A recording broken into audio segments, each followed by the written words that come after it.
The crack echoed through emergency bay 4 like a gunshot. Dr. Victor Hale's fist was buried in dark hair, wrenching a nurse's head backward until her neck arced at an ugly angle. Her blue scrub cap tumbled to the floor. Around them, the chaos of Ironcliff Medical Center's ER stuttered into frozen silence. Monitors beeped. A gurney wheel squeaked. Nobody moved. The woman, Lena Cross, 32, a travel nurse who'd been at Ironcliff barely 3 weeks, didn't scream, didn't beg. She stood perfectly still, hands loose at her sides, eyes forward. Hale's face was inches from hers, twisted with rage, spit flying as he snarled into her ear. "You don't correct me. You don't speak unless I tell you to. Know your damn place." He shoved her backward. She caught herself on the supply cart without a sound. To everyone watching, residents, techs, the charge nurse frozen by the medication room, Lena was nobody. A floater. Forgettable. The kind of staff who showed up, kept quiet, disappeared after 13 weeks. What none of them knew was that the quiet woman adjusting her cap with steady hands had survived firefights in places the Pentagon still refused to name. If you're watching this, I need you to stay until the very end, because what happens next will make you question everything you think you know about power. Drop a comment with your city so I can see how far this story travels. Hit that like button. You won't regret it. Lena bent to retrieve her cap. Her fingers didn't shake. She tucked a strand of black hair behind her ear, fitted the cap back on, and returned to her station at the crash cart as if nothing had happened. Around her, the ER slowly exhaled. Conversations resumed. A phone rang. Dr. Hale strode toward the physician's lounge, white coat billowing, already barking orders at a resident who scrambled to keep up. The charge nurse, Margaret Chen, 50s, 20 years at Ironcliff, appeared at Lena's elbow. Her voice was low, careful. "You okay?"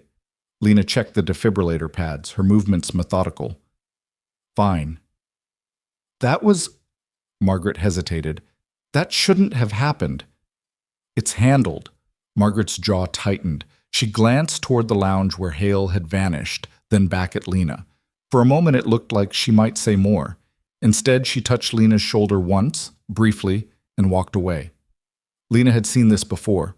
The silent apologies, the averted eyes. The unspoken rule that people like Hale, chief of trauma surgery, son of Edmund Hale, who sat on the hospital board and half the corporate boards in Phoenix, didn't face consequences. People like Lena absorbed the blow and moved on because fighting back meant unemployment, blacklisting, worse. She restocked the crash cart with fresh IV kits. Her hands were steady. They'd been steady through worse. The ER at Ironcliff was a beast that never slept. Phoenix's summer heat drove people to madness and machinery to failure. Tonight, the board showed 12 patients waiting, 4 criticals, 2 traumas inbound. Lena moved through the chaos like water, anticipating needs before they were spoken, her presence so unobtrusive that doctors would sometimes startle when she handed them the exact instrument they'd been reaching for. In Bay 7, a construction worker with a nail through his palm sat sweating while Lena prepped the nerve block. She worked in silence, her touch gentle, her efficiency absolute. The man tried to joke, something about his wife's reaction, but his voice cracked halfway through. Lena met his eyes. "You're going to be fine," she said. Not a platitude. A fact. He believed her. Dr. Sarah Okonkwo, one of the few attendings who bothered learning travel nurses' names, appeared in the doorway. "Lena, I need you in Trauma 1, multi-vehicle MVA, coming in hot, 4 minutes out." Lena stripped her gloves, nodded to the construction worker. "Dr. Patel will finish up. Keep that hand elevated." She was already moving. Trauma 1 was organized chaos. 2 residents laid out instrument trays. A radiology tech positioned the portable X-ray. Lena pulled on a yellow isolation gown, double-gloved, checked the suction canisters. Sarah was reviewing the incoming report on her tablet, her dark face creased with focus. "T-bone collision at Indian School and 7th Avenue," Sarah said without looking up. 1 DOA at scene, 3 criticals. We're getting a 28-year-old male unrestrained driver ejected through windshield. GCS of 6 at scene, possible C-spine, definite head trauma, significant blood loss. They're bagging him. ETA, 2 minutes. The doors burst open. Dr. Victor Hale strode in, still adjusting his surgical loops. Behind him, 2 residents shuffled nervously. "I'm taking lead," Hale announced. Sarah's head snapped up. "Victor, I've got this." "Board wants senior staff on major traumas." He moved to the head of the bed, positioning himself. "You can assist." Sarah's mouth became a thin line, but she stepped aside. Hierarchy was hierarchy, even when it stank. Lena said nothing. She checked the intubation tray, confirmed the laryngoscope light worked, laid out 3 sizes of ET tubes. Her face was blank. Hale glanced at her once, dismissed her, turned to his residents. "This is a teaching case. I want you watching my technique. Airway, breathing, circulation. We stabilize in that order. We don't deviate. We don't panic." The wail of sirens crescendoed. The ambulance bay doors slammed open. Paramedics rushed in, hands pumping the bag valve mask over a young man's bloodied face. His clothes were shredded, one leg bent at an unnatural angle. The lead paramedic was still calling out vitals as they transferred him to the trauma bed. Pulse 60 and thready, BP 70 over 40, saturation 82%, pupil sluggish. Hale cut him off.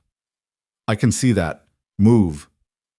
Lena was already at the patient's side, cutting away the remains of his shirt. The chest beneath was a canvas of bruises, one side visibly sunken. She placed her stethoscope, listened. Breath sounds absent on the right. She looked up, caught Sarah's eye. Sarah saw it too. "Decreased breath sounds right side. Possible head bleed is the priority," Hale interrupted. He was attempting to intubate, his movements rough. The patient's oxygen saturation dropped to 78. 75. "Get me suction. Someone bag him properly." Lena took over bagging, her compressions smooth and rhythmic. The sat crept back up to 80, but the right side of the chest wasn't moving at all now. She could see the jugular vein in his neck beginning to distend. "Doctor," she said quietly, "tension pneumothorax. He needs—" "I didn't ask for your diagnosis." Hale didn't even look at her. He was fishing with the laryngoscope, trying to visualize chords in a throat full of blood. "Suction, now." Lena handed him the Yanked hour. He suctioned, tried again. The tube went in wrong, into the esophagus. The sat plummeted to 70. Sarah stepped forward. "Victor, let me—" "I've got it." He pulled the tube, tried again. His hands were shaking slightly, more from ego than adrenaline. The patient's sat was 68 now. His skin was turning dusky. Lena watched the monitor. The heart rate was climbing. 120, 130. The blood pressure dropping. Classic signs of obstructive shock. Air trapped in the chest cavity, crushing the lung, shifting the heart. Minutes from cardiac arrest. She spoke again, louder. "He's crashing! Tension pneumothorax. He needs needle decompression immediately." Hale whipped around. "You want to do my job? Get the hell out of my trauma bay." "Victor?" Sarah's voice was sharp. "She's right. Look at the JVD. Listen to the—" "I'm listening to a flat line if we don't get this airway." He shoved the laryngoscope back in. This time the tube went into the trachea, but the ventilations weren't moving the chest. The right lung was completely collapsed now, and the left was being compressed by the mediastinal shift. The SAT hit 62. The monitor alarm screamed, and then the rhythm went from tachycardia to something uglier, wide, slow, irregular. "V-fib!" one of the residents shouted. "Charging to 200, Hale barked. "Clear." Lena stepped back. She watched the shock. The body jerked. The rhythm didn't change. Hale charged again. "Clear." Another shock, still V-fib. Sarah grabbed the ultrasound probe, squirted gel on the patient's chest. On the screen, the heart was fluttering uselessly. "Victor, stop. You're shocking a dead man. He needs decompression, not electricity." 300, clear. The third shock. Nothing. Lena moved before she thought. She pushed past Hale, grabbed a 14-gauge needle from the sterile tray, uncapped it. Hale spun toward her, eyes wide with fury, and reached out to grab her arm. His fingers closed around her wrist. She looked down at his hand, then up at his face. Her voice was calm, utterly calm. "Let go." "You're done," Hale hissed. "You're fired. Security." The patient's monitor showed asystole now, flatline. Lena twisted her wrist in a movement too fast to follow. A combat disarm refined in sandstorms and midnight raids, and Hale's grip broke. She stepped past him, placed the needle at the second intercostal space, mid-clavicular line, and drove it in. There was a hiss of escaping air. Immediate. Unmistakable. The tension released. She pulled the needle, left the catheter in place. And then, like a miracle that wasn't a miracle at all but simple physics and anatomy, the heart monitor blipped. Once, twice. A rhythm. The sat started climbing. 70, 75, 80. The trauma bay was silent except for the beeping of the monitor and the hiss of the ventilator. Sarah was staring at Lena.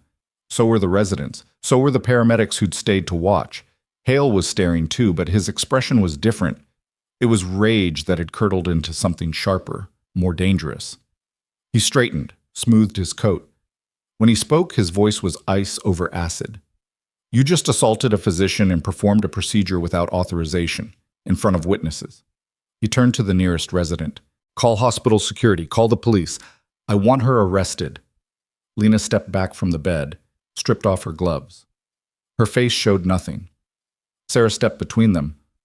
Victor, she saved his life. You were about to... She committed battery. She's not a physician. She has no right to... She did what you should have done 5 minutes ago. Sarah's voice was shaking now, not with fear, but with fury. That man was dying. She brought him back. She touched me. Hale's voice rose. She put her hands on me. That's assault. I don't care what happened to the patient. I want her removed. I want charges filed. 2 security guards appeared in the doorway, walkie-talkies crackling. Behind them, Margaret Chen's face was pale.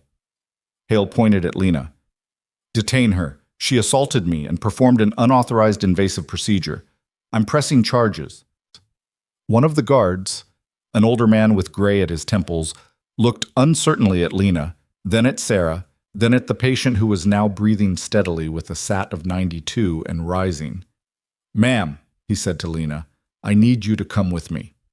Lena nodded. She untied her isolation gown, dropped it in the biohazard bin, pulled off her gloves, washed her hands at the sink with the same methodical care she did everything else. Then she walked toward the guards. Sarah grabbed her arm. Lena, wait. I'll call the nursing director. I'll call the chief medical officer. This is insane. It's fine, Lena said. It's not fine. He's going to destroy you. Lena looked past Sarah to where Hale stood, chest heaving, fists clenched. His residents had backed away from him. The paramedics were whispering to each other. Let him try, Lena said quietly. She walked out between the 2 security guards, through the ER that had gone silent again, past the nursing station where Margaret stood with tears in her eyes, past the waiting room full of patients who looked up at the quiet woman in scrubs being escorted out like a criminal. Behind her, in Trauma 1, the young man's heart beat steadily. His chest rose and fell. The monitor sang its steady rhythm. He would live. That was what mattered. The security office was a windowless room on the first floor, institutional gray walls and flickering fluorescent lights. They didn't handcuff her. One of the guards, the older one whose name tag read Morrison, gestured to a plastic chair. Sit tight. Phoenix PD is on the way. Do you want to call anyone? Lena sat, folded her hands in her lap. Yes, I'd like to make a phone call. Morrison handed her a desk phone. She pulled a card from her scrub pocket, laminated, worn at the edges, and dialed a number from memory. It rang 3 times. A voice answered. Male, clipped, alert despite the late hour. Colonel Reyes. Sir, Lena said. It's Cross. I need you to make a call. There was a pause. Then, what happened? I'm about to be arrested for saving someone's life. Where are you? Ironcliff Medical Center, Phoenix. Phoenix. Another pause. The board chair there is Edmund Hale. His son is the one filing charges. A longer pause. She could almost hear the colonel's mind working through the implications. Sit tight, Major. Don't say a word to anyone. I'll have people there in 30 minutes. Understood. She hung up. Morrison was watching her. Major? Lena didn't answer. 20 minutes later, 2 Phoenix PD officers arrived. A woman in her 40s and a younger man, both looking tired at the end of a long shift. They took statements from Morrison, from the other security guard. Then they came to Lena. Ma'am, we're going to need you to come down to the station, the female officer said, not unkindly. Dr. Hale is alleging assault and battery. We need to take your statement. Am I under arrest? Not yet. We'd like to do this voluntarily. Lena stood. I'll cooperate fully, but I'm invoking my right to remain silent until my attorney arrives. The younger officer frowned. You lawyering up already? I'm exercising my constitutional rights. They cuffed her then, gently, but the cuffs clicked shut all the same. Morrison looked away. The female officer touched Lena's elbow to guide her, and they walked through the hospital corridors toward the exit. They passed the ER. Through the glass doors, Lena could see controlled chaos. A new trauma had arrived. Sarah was running it, her voice calm and commanding. Margaret was at a computer, probably documenting. A resident rushed past with a blood gas kit. No sign of Hale. Outside, the Phoenix night was cooling, the heat finally breaking. The patrol car was parked at the ambulance bay. They put Lena in the back, the female officer's hand on her head to protect it as she ducked in. The door closed. Through the window, Lena watched the hospital recede. Emergency lights painted the night red and blue. A helicopter was landing on the roof, probably another critical patient. The city sprawled beyond, light stretching to the dark mountains. She'd been in worse situations. She closed her eyes and waited. The interrogation room at Phoenix PD's central precinct was exactly what she expected. Metal table bolted to the floor, plastic chairs, a mirror that was obviously one-way glass. The officers sat across from her. Between them, a recorder blinked red. For the record, the female officer said, this is Detective Angela Ruiz. With me is Officer Jason Park. We're interviewing... She glanced at the booking sheet. Lena Cross, female 32, employed as a travel nurse at Iron Cliff Medical Center, Miss. Cross has invoked her right to remain silent and requested an attorney.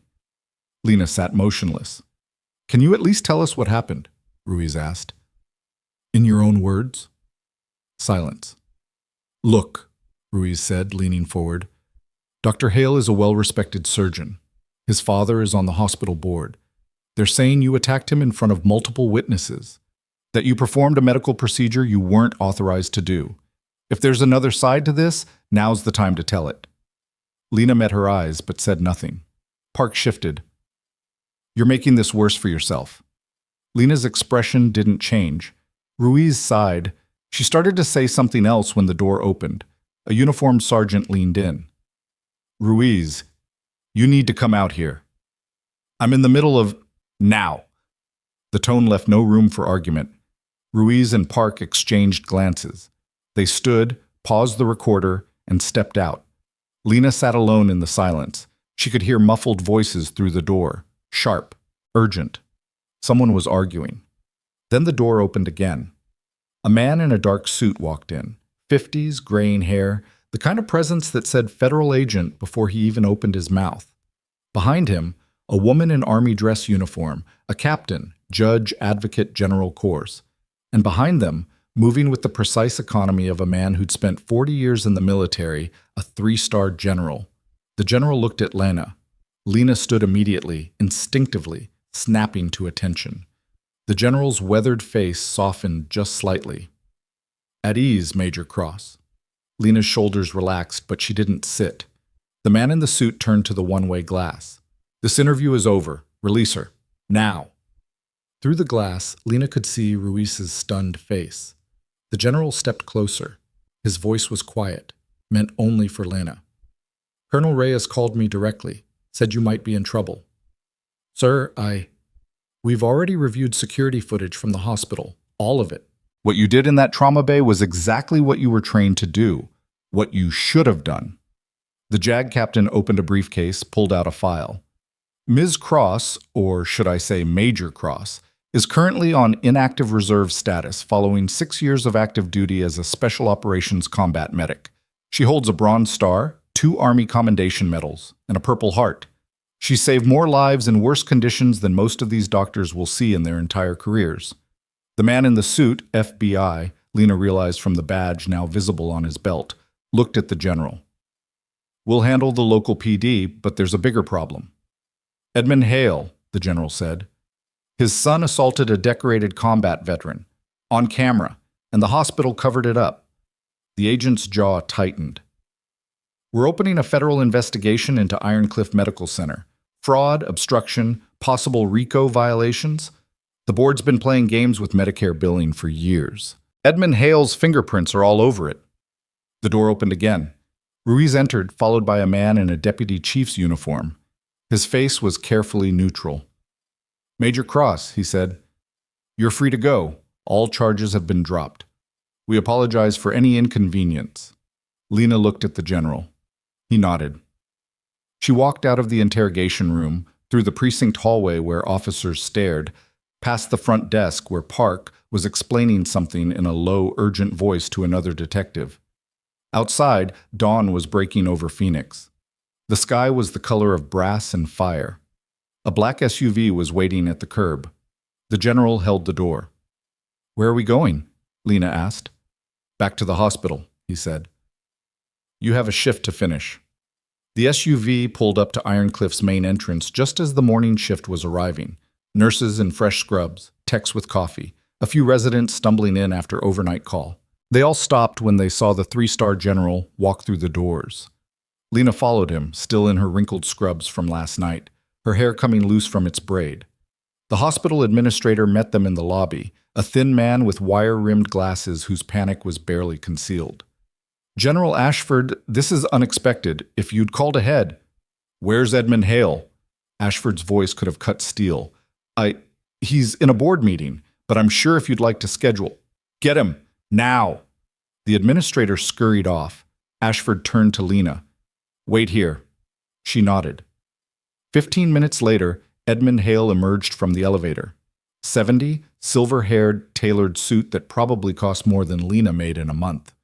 Behind him, his son Victor, face tight with barely suppressed rage.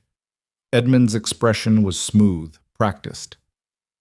"General Ashford, to what do we owe the pleasure?" "Your son assaulted one of my officers last night. On camera, in front of witnesses."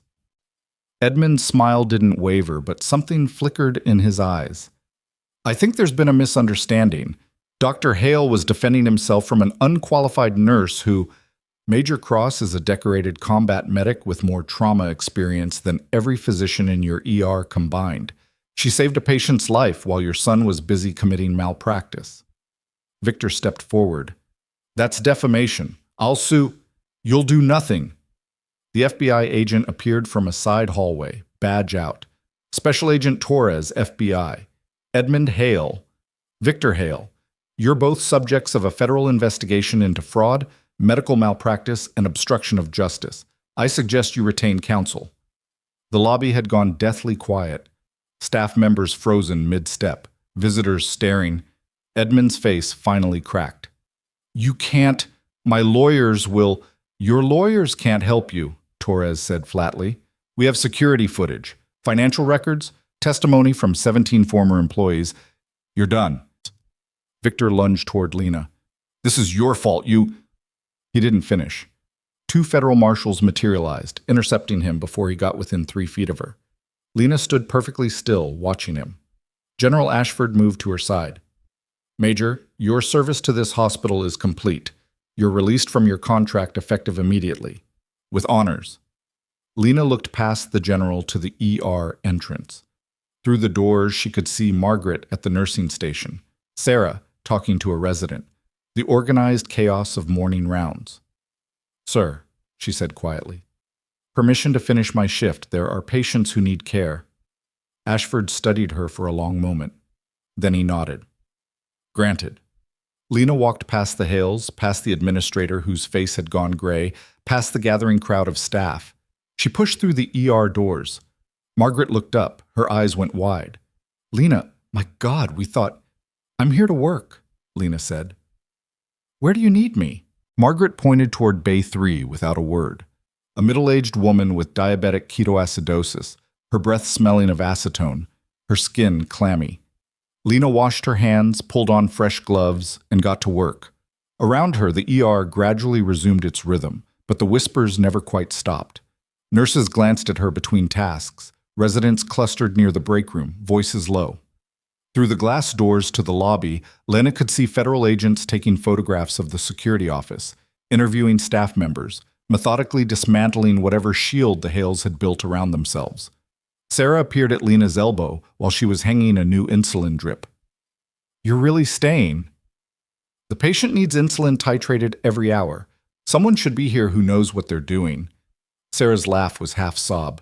"I thought they'd arrested you. I thought—" She stopped, swallowed. "What you did last night, that patient, he's stable now. ICU called him a miracle. It wasn't a miracle, it was a 14-gauge needle and basic trauma protocol. Hale would have let him die rather than admit he was wrong." Lena adjusted the IV flow rate, documented the change on the flow sheet. Her handwriting was precise, economical. "Where's Hale now?" "Security escorted him out 20 minutes ago, him and his father both. The board's in emergency session." Sarah leaned against the wall. "Lena, who are you? Really?" "A nurse. Nurses don't have 3-star generals showing up to bail them out." Lena stripped off her gloves, met Sarah's eyes. "I'm someone who was trained to save lives in places where there was no backup, no equipment, no second chances. I did that job for 6 years. Now I do this job. That's all." "That's not all." Sarah's voice was quiet. "But I won't push, just thank you. For last night. For not walking away." She left before Lena could respond. The morning stretched into afternoon. Lena moved through her assignment with the same quiet efficiency, but something had shifted in the ER's atmosphere. When she entered a room, conversation stopped, but not with the dismissive silence she'd endured for weeks. This was different, watchful, respectful, a little afraid. In Bay 7, a teenager with a skateboard injury, fractured wrist, road rash down one side, kept staring at her while she cleaned his wounds. "You're the one," he said finally. "The one what?" "Who took down that asshole doctor? It's all over social media. Someone filmed it through the trauma bay window." Lena's hands didn't pause. "Hold still. Use some kind of special forces or something?" "Or something. That's badass." She applied antibiotic ointment with gentle precision. "Breaking your wrist skateboarding without a helmet isn't badass. It's stupid. Wear protection next time." The kid grinned despite the pain. "Yes, ma'am." By 2 in the afternoon, news vans had gathered outside the hospital's main entrance. Lena could see them through the windows, reporters with microphones, cameras with telephoto lenses. The hospital administrator had issued a terse statement about cooperating fully with federal investigators, but that only seemed to intensify the media feeding frenzy. Margaret pulled Lena aside near the medication room. "They're asking for you specifically. The reporters. They know your name." "I have nothing to say to them." "The nursing director wants to see you. 4th floor, HR suite." Lena checked the assignment board. "I'm covering 4 patients." "I'll take them. Go. This is important." The elevator ride to the 4th floor was silent except for the mechanical hum. The doors opened onto carpeted hallways, administrative offices, the antiseptic smell of the ER replaced by air freshener and coffee. The HR suite receptionist, a young woman whose name tag read Jessica, looked up with undisguised curiosity.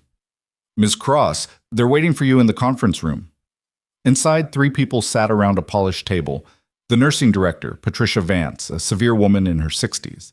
The hospital's chief medical officer, Dr. Raymond Joe, and a lawyer whose expensive suit and leather briefcase screamed corporate counsel. Patricia gestured to a chair. "Please, sit." Lena remained standing. "I'm in the middle of a shift." "This won't take long." Patricia folded her hands on the table. The lawyer opened his briefcase, withdrew a document.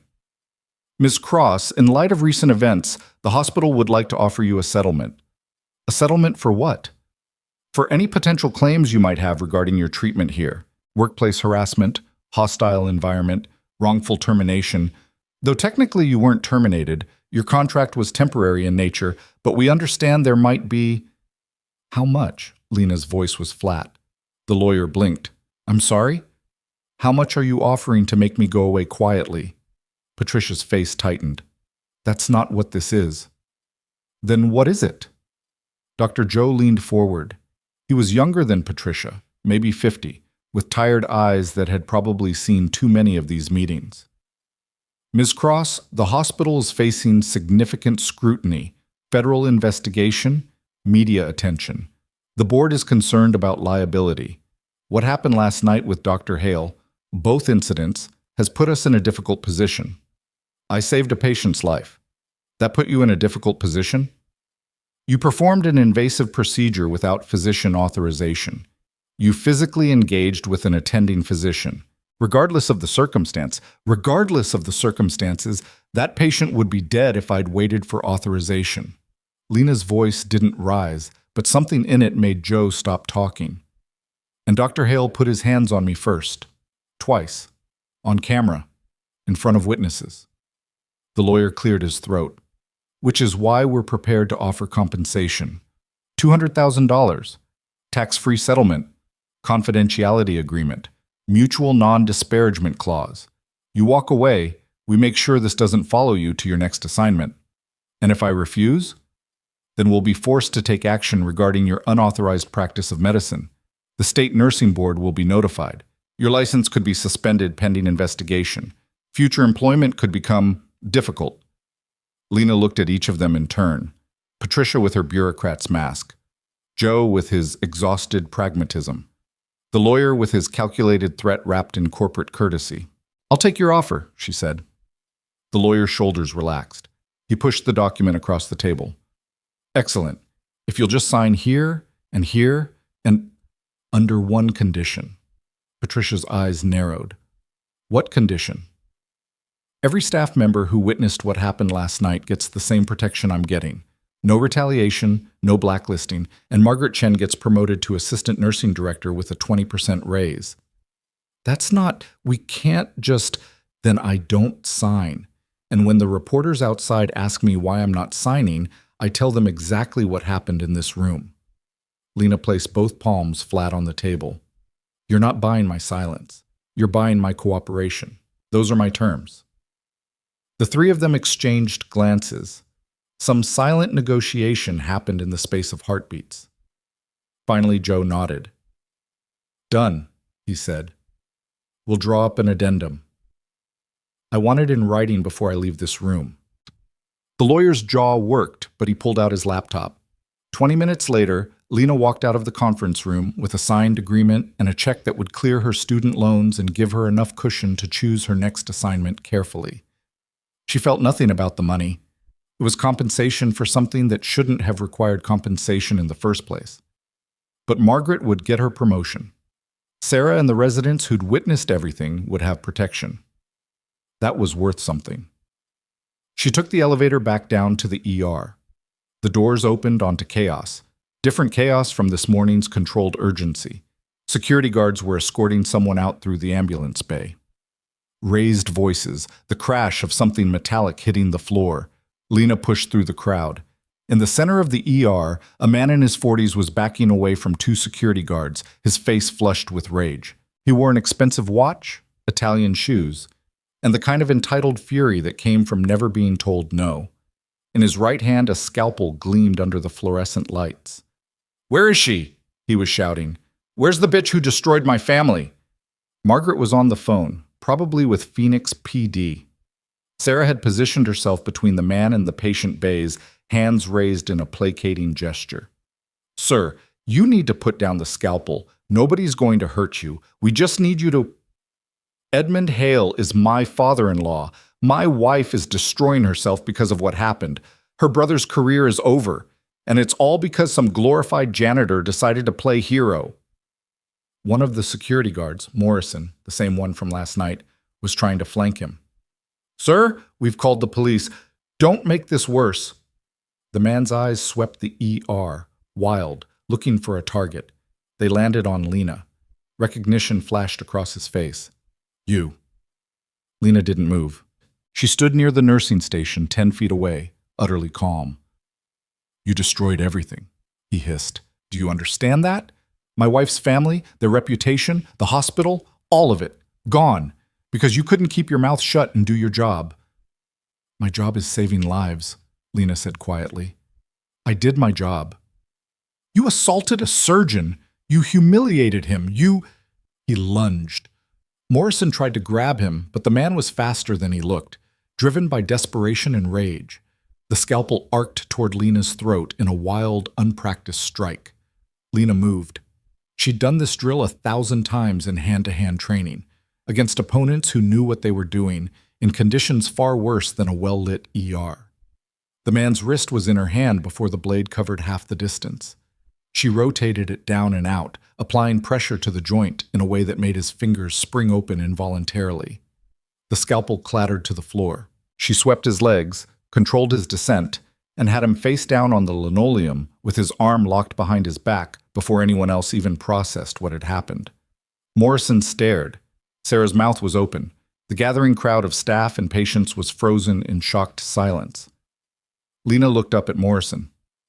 "Secure him. He's going to hurt himself or someone else."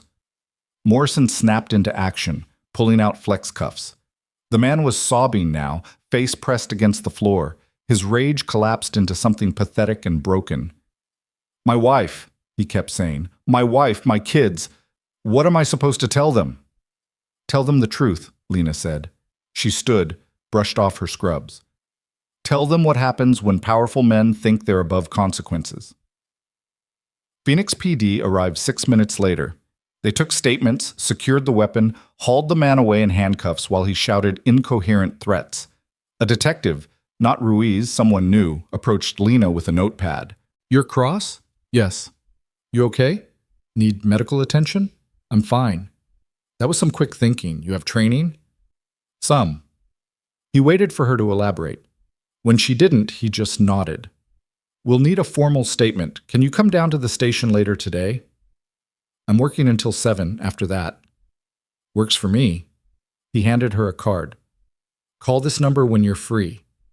After he left, Sarah pulled Lena into an empty exam room and shut the door. "What the hell was that?" "A man with a scalpel." "You disarmed him like it was nothing, like you've done it before." Sarah's voice was shaking. "How many times have you done it before?" Lena sat on the exam table. Suddenly she was tired. The kind of tired that came from holding tension for too long, from being someone she'd tried to leave behind. "Enough times." "Where?" "Iraq? Afghanistan? Places that aren't on maps anymore." Sarah sank into the physician's stool. "God, Lena, this whole time you've been here letting people treat you like a travel nurse. Because that's what I am now. That's not what you are. That's what you're pretending to be. There's no difference." Lena looked at her hands. They were steady. They were always steady. "I left that life. I chose this one. I'm good at this one." "You're more than good. You're—" Sarah stopped, searching for words. "I've worked with thousands of nurses. You're something else entirely. I'm someone who wants to finish her shift and go home." Sarah laughed, but there were tears in it. "You're impossible. I've been told." They sat in silence for a moment. Outside, the ER had returned to its normal, controlled chaos. Monitors beeped. Someone was laughing at the nursing station, probably at a dark joke, the kind healthcare workers use to process trauma. A child was crying in one of the pediatric bays. Sarah stood. "For what it's worth, I'm glad you were here, both last night and today, and I'm glad you didn't walk away." "Where would I go?" "Anywhere.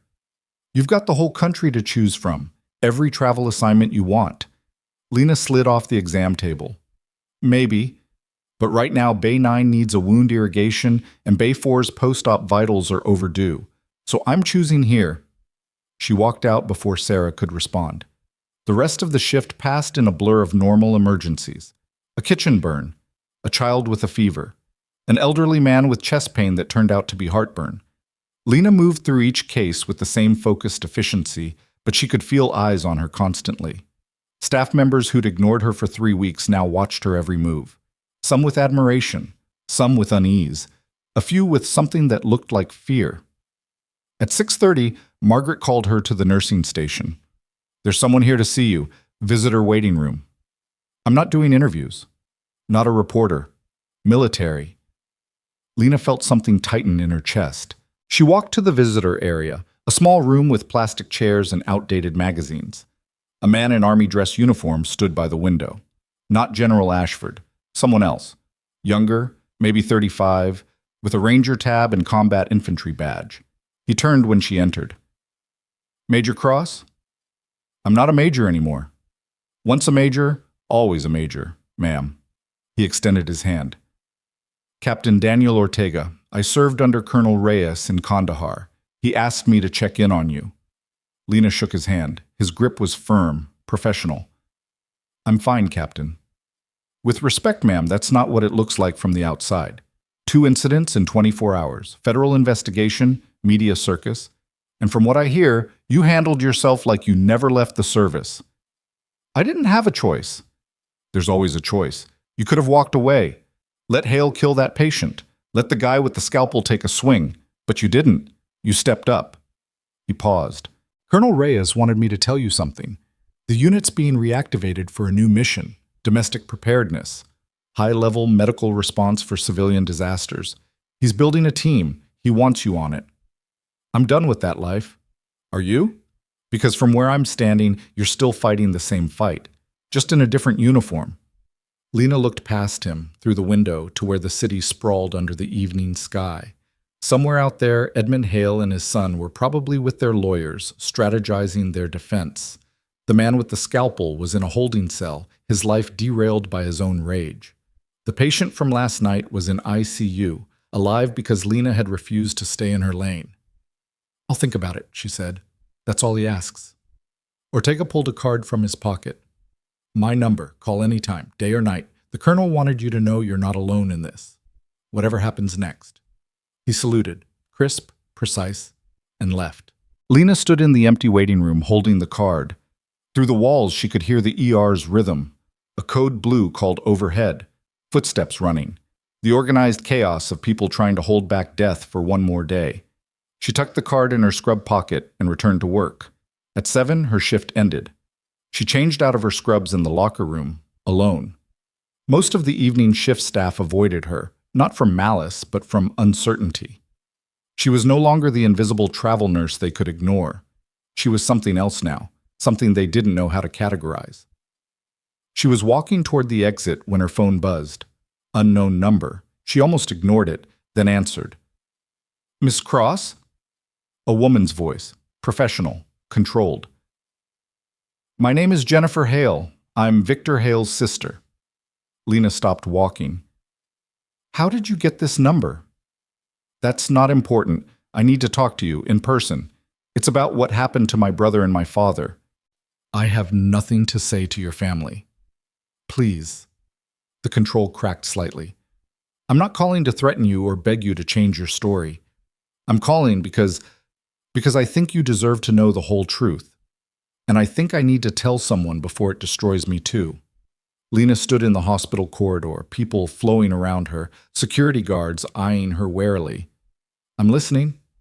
Not over the phone. There's a coffee shop 2 blocks north of the hospital. Brew and bean.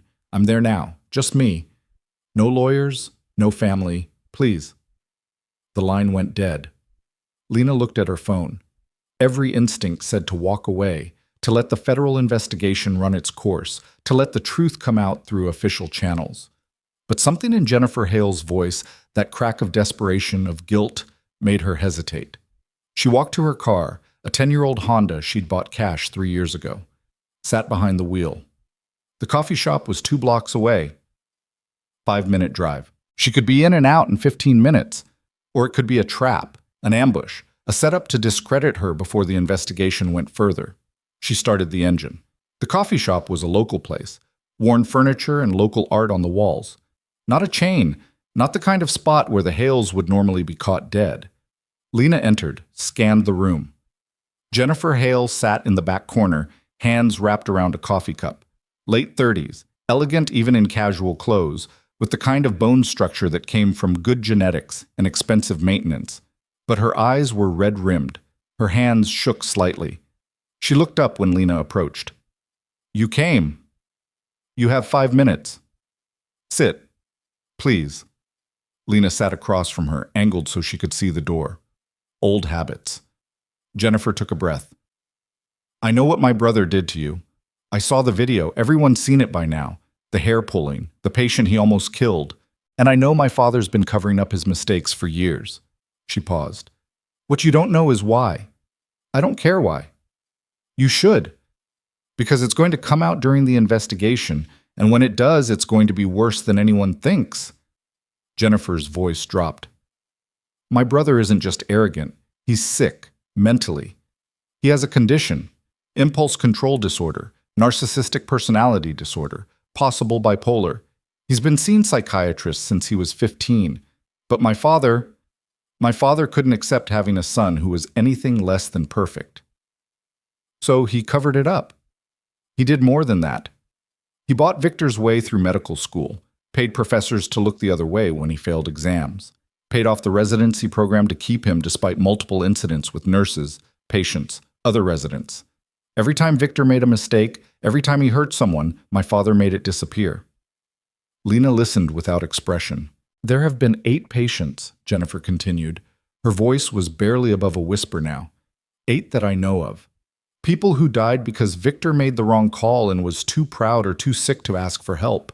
My father buried the malpractice suits, paid off families, destroyed medical records. He spent millions making sure Victor's career survived. Tears spilled over. And I knew. I've known for years, and I did nothing. Why are you telling me this? Because you stopped it. You finally stopped it. And Her voice broke. I need you to know that not everyone in my family is a monster. I need someone to know that I'm sorry, that I tried to get Victor help, tried to talk to my father, but I was too weak to go public. Too afraid of destroying the family name. Lena studied her. The genuine anguish. The guilt eating her alive. What do you want from me? Nothing. I needed to tell you, and to give you this. She pulled an envelope from her purse, slid it across the table. Documents, financial records, my father's communications with the board, with lawyers, with the families of the patients who died. Everything the FBI will eventually find, but this will speed up the process. It's all there. Lena looked at the envelope but didn't touch it. I'm going to testify, Jennifer said. Against my father, against my brother. I've already contacted the federal prosecutor, but I wanted you to have this first, because you deserve to know exactly what kind of people you were up against. She stood, leaving her coffee untouched. I'm sorry for what they did to you. I'm sorry I didn't stop it sooner. She walked out without waiting for a response. Lena sat alone at the table, staring at the envelope. She could leave it there, walk away. Let the investigation proceed on its own timeline, or she could look inside and see exactly how deep the corruption went. She picked up the envelope, felt its weight, opened it. Inside were bank statements, email printouts, settlement agreements, medical records marked sealed, photographs of falsified documents. Everything Jennifer had promised, and more. Evidence of a conspiracy that stretched back 15 years. Names of board members who'd been paid off. Judges who'd buried cases. Hospital administrators who'd looked the other way. And photos. Crime scene photos from the hospital morgue. Young faces, old faces. A teenager who'd come in with appendicitis and died from a botched surgery. An elderly woman who'd bled out during a routine procedure. A construction worker. The same one from last night, Lena realized with a cold shock. He was case number 8. He was supposed to have died too, but he didn't, because Lena had been there. She closed the envelope, her hands perfectly steady. She pulled out her phone, dialed the number on the card Agent Torres had given her. He answered on the second ring. Torres. This is Lena Cross. I have something you need to see. Tonight. An hour later, she sat in a federal building downtown, watching Torres and 2 other agents methodically photograph every document in the envelope. Their faces grew progressively grimmer as they worked through the stack. Jesus Christ, one of them muttered. This is RICO, conspiracy, murder. How did you get this? Torres asked. Jennifer Hale gave it to me. She's cooperating. We know. She contacted the prosecutor's office 3 hours ago with her attorney, said she wanted immunity in exchange for testimony. Torres looked up from a bank statement. This corroborates everything she claimed. With this, we can move up the arrest timeline. How soon? Tomorrow morning. We'll have enough for warrants tonight. Lena stood. Then I've done what I needed to do. Torres stood too. Ms. Cross, or Major Cross, I don't know what your plans are, but we may need you to testify when this goes to trial. I'll be available. Where will you be? Lena thought about the card in her pocket. Colonel Reyes's offer, the team being reactivated, a chance to go back to the life she'd left behind, or to find a new version of it that let her use everything she'd learned without losing herself in the process. I'll let you know, she said. She drove back to her apartment, a furnished rental in a complex that catered to traveling healthcare workers. Generic furniture, no personal touches. She'd learned long ago not to get attached to temporary spaces. She'd leave in a few weeks, move to the next assignment, start over somewhere else. That was the life she'd chosen, except now it felt hollow. She sat on the couch, still in her scrubs, and pulled out her phone, scrolled through her contacts, stopped on a name she hadn't called in 8 months. Colonel Reyes answered immediately. I was wondering when you'd call. Tell me about the mission. Domestic disaster response. Medical teams embedded in high-risk areas. Natural disasters, mass casualty events, terrorist attacks. We provide immediate advanced care while civilian infrastructure gets back online. It's military precision with humanitarian focus. I left the military for a reason. I know. But this isn't combat operations. It's what you're already doing, saving lives, just with better resources and a team that has your back. He paused. You proved something tonight, Lena. You proved you can't just walk away from who you are. You're a warrior. Whether you're in a war zone or an ER, that doesn't change. I'm tired of fighting. Then maybe it's time to fight for something that matters on your terms. Think about it. No pressure. But we start training in 3 weeks at Fort Sam, Houston. I'd love to have you there. After he hung up, Lena sat in silence. Through the window, Phoenix glowed in the darkness. Somewhere in that sprawl, the Hales were probably learning their world was about to collapse. The patient from last night was breathing steady in ICU. Margaret was home with her family, secure in her new promotion. Sarah was probably doing her own overnight shift, running her own traumas, doing the work that mattered. And Lena was here, alone, trying to figure out what came next. Her phone buzzed again. A text from an unknown number. This is Sarah. Margaret gave me your number. Hope that's okay. Just wanted to say thank you for everything. If you ever need anything, reference, recommendation, someone to vouch for you, I'm here. Then another text, this one from Margaret. The staff took a collection. We want to take you to dinner before you leave. You pick the place. No pressure, just, we'd like to say goodbye properly. Lena stared at the messages. These people barely knew her. She'd been at Iron Cliff 3 weeks, a temporary worker, invisible. And yet somewhere in the chaos of the last 24 hours, she'd become visible. She'd become someone who mattered. She didn't know how to respond to that. A third message arrived, this one from a number with a 210 area code, San Antonio, Fort Sam, Houston. Captain Ortega, Colonel Reyes asked me to send you the training schedule. No commitment needed, just FYI. We start 0600 June 1st. Would be honored to serve with you again, ma'am. 3 paths, 3 different versions of who she could be. The quiet travel nurse who moved through hospitals like a ghost, doing good work and leaving no trace. The decorated veteran who returned to service, leading teams in the kind of high-stakes medical response that bridged military precision and civilian care. Or something else entirely. Something she hadn't figured out yet. She looked at the envelope from Jennifer Hale, still sitting on her kitchen counter. Inside was evidence that would destroy one of Phoenix's most powerful families. Justice would be served. The truth would come out. 8 families would finally have answers about how their loved ones died. And Lena had made that possible, not by being invisible, but by refusing to stay silent when it mattered. She picked up her phone and typed a response to Sarah. Dinner sounds good. Friday? Then to Margaret. Thank you. I'd like that. She stared at the third message from Ortega for a long time before finally typing, Send me the details. I'll think about it. She hit send before she could second-guess herself. Outside, Phoenix settled into its desert night. Somewhere in the city, federal agents were preparing arrest warrants. In the hospital, patients were being saved by nurses and doctors who would never make headlines. And in a small apartment, a woman who'd spent 6 years in combat zones and 3 weeks being invisible finally allowed herself to imagine a future where she didn't have to choose between who she'd been and who she wanted to be. Her phone buzzed one more time. A news alert. Breaking. FBI to announce major arrests in Phoenix medical fraud case. Press conference scheduled for 8 a.m. tomorrow. Lena turned off her phone. She'd done her part. The rest would unfold without her. She went to the bathroom, looked at herself in the mirror. Same face, same dark eyes, same scars hidden under civilian clothes. But something was different. She'd spent 3 weeks trying to be someone she wasn't. Someone small, someone forgettable, someone who didn't matter. She was done with that. Whatever came next, whether it was another travel assignment, a return to military service, or something she hadn't imagined yet, she would face it as herself, completely, unapologetically. The woman in the mirror looked back at her with steady eyes, a warrior who'd finally stopped hiding. She turned off the bathroom light and went to bed. Tomorrow would bring its own battles. Tonight, for the first time in longer than she could remember, Lena Cross slept without nightmares.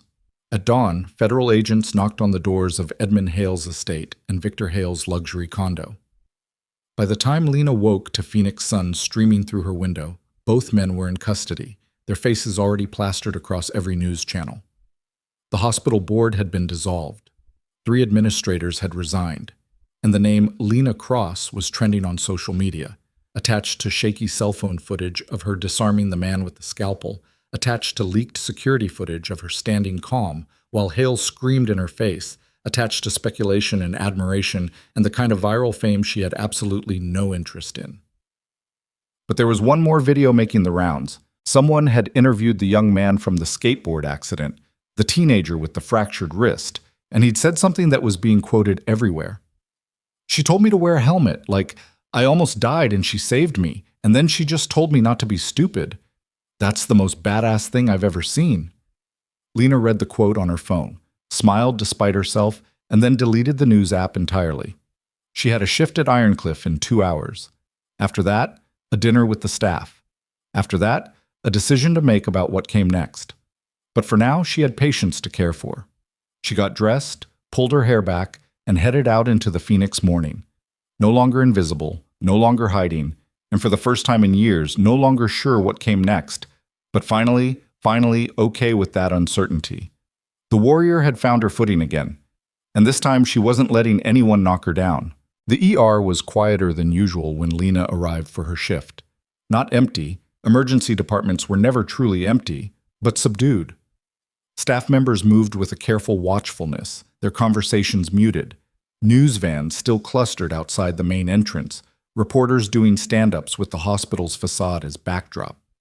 Security had doubled at every entrance. Lena entered through the employee door and back, swiped her badge, and walked into a building that felt fundamentally altered from the one she'd entered 24 hours ago. Margaret met her at the locker room door.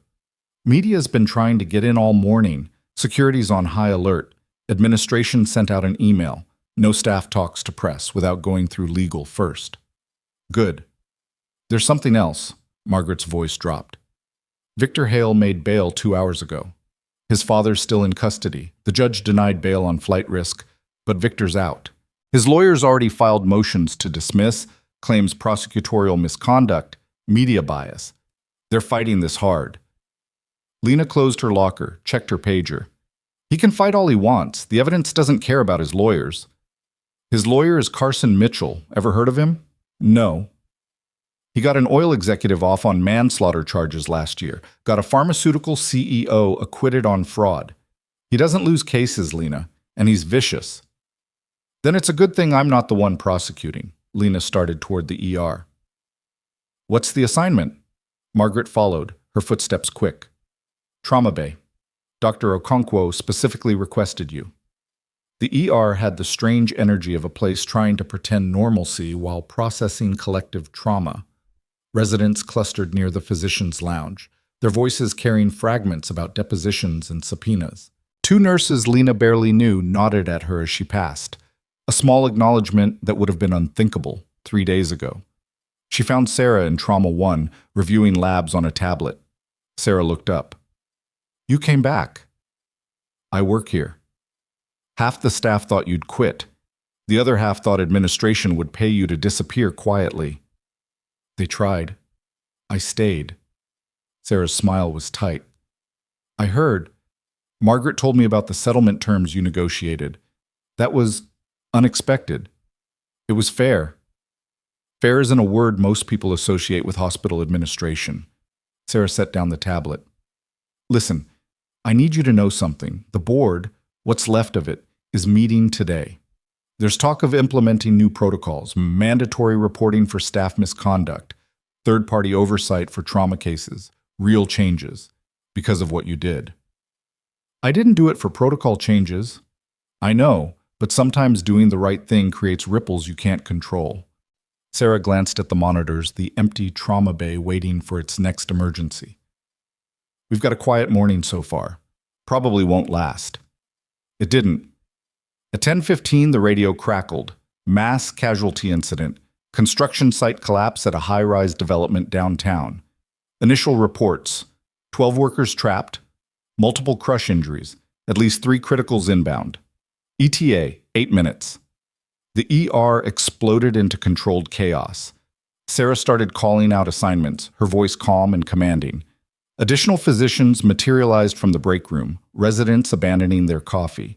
Lena moved to Trauma 2, began laying out chest tubes, cut down trays, massive transfusion protocol supplies. Around her, the organized ballet of emergency medicine unfolded with practiced precision. The first ambulance arrived with a man whose left leg was mangled beyond recognition, bone visible through torn flesh, his skin gray with shock. Paramedics were running IV fluids wide open, oxygen mask fogged with rapid breathing. They transferred him to the trauma bed, and Sarah was already at his side, barking orders. Lena started a second IV line, drew blood for type and cross, hung units of O negative from the rapid infuser. Pressure's dropping, one of the residents called out. Systolic 70. He's bleeding into that leg. Get ortho down here now, and I need more blood. Sarah looked at Lena. Can you handle trauma 1?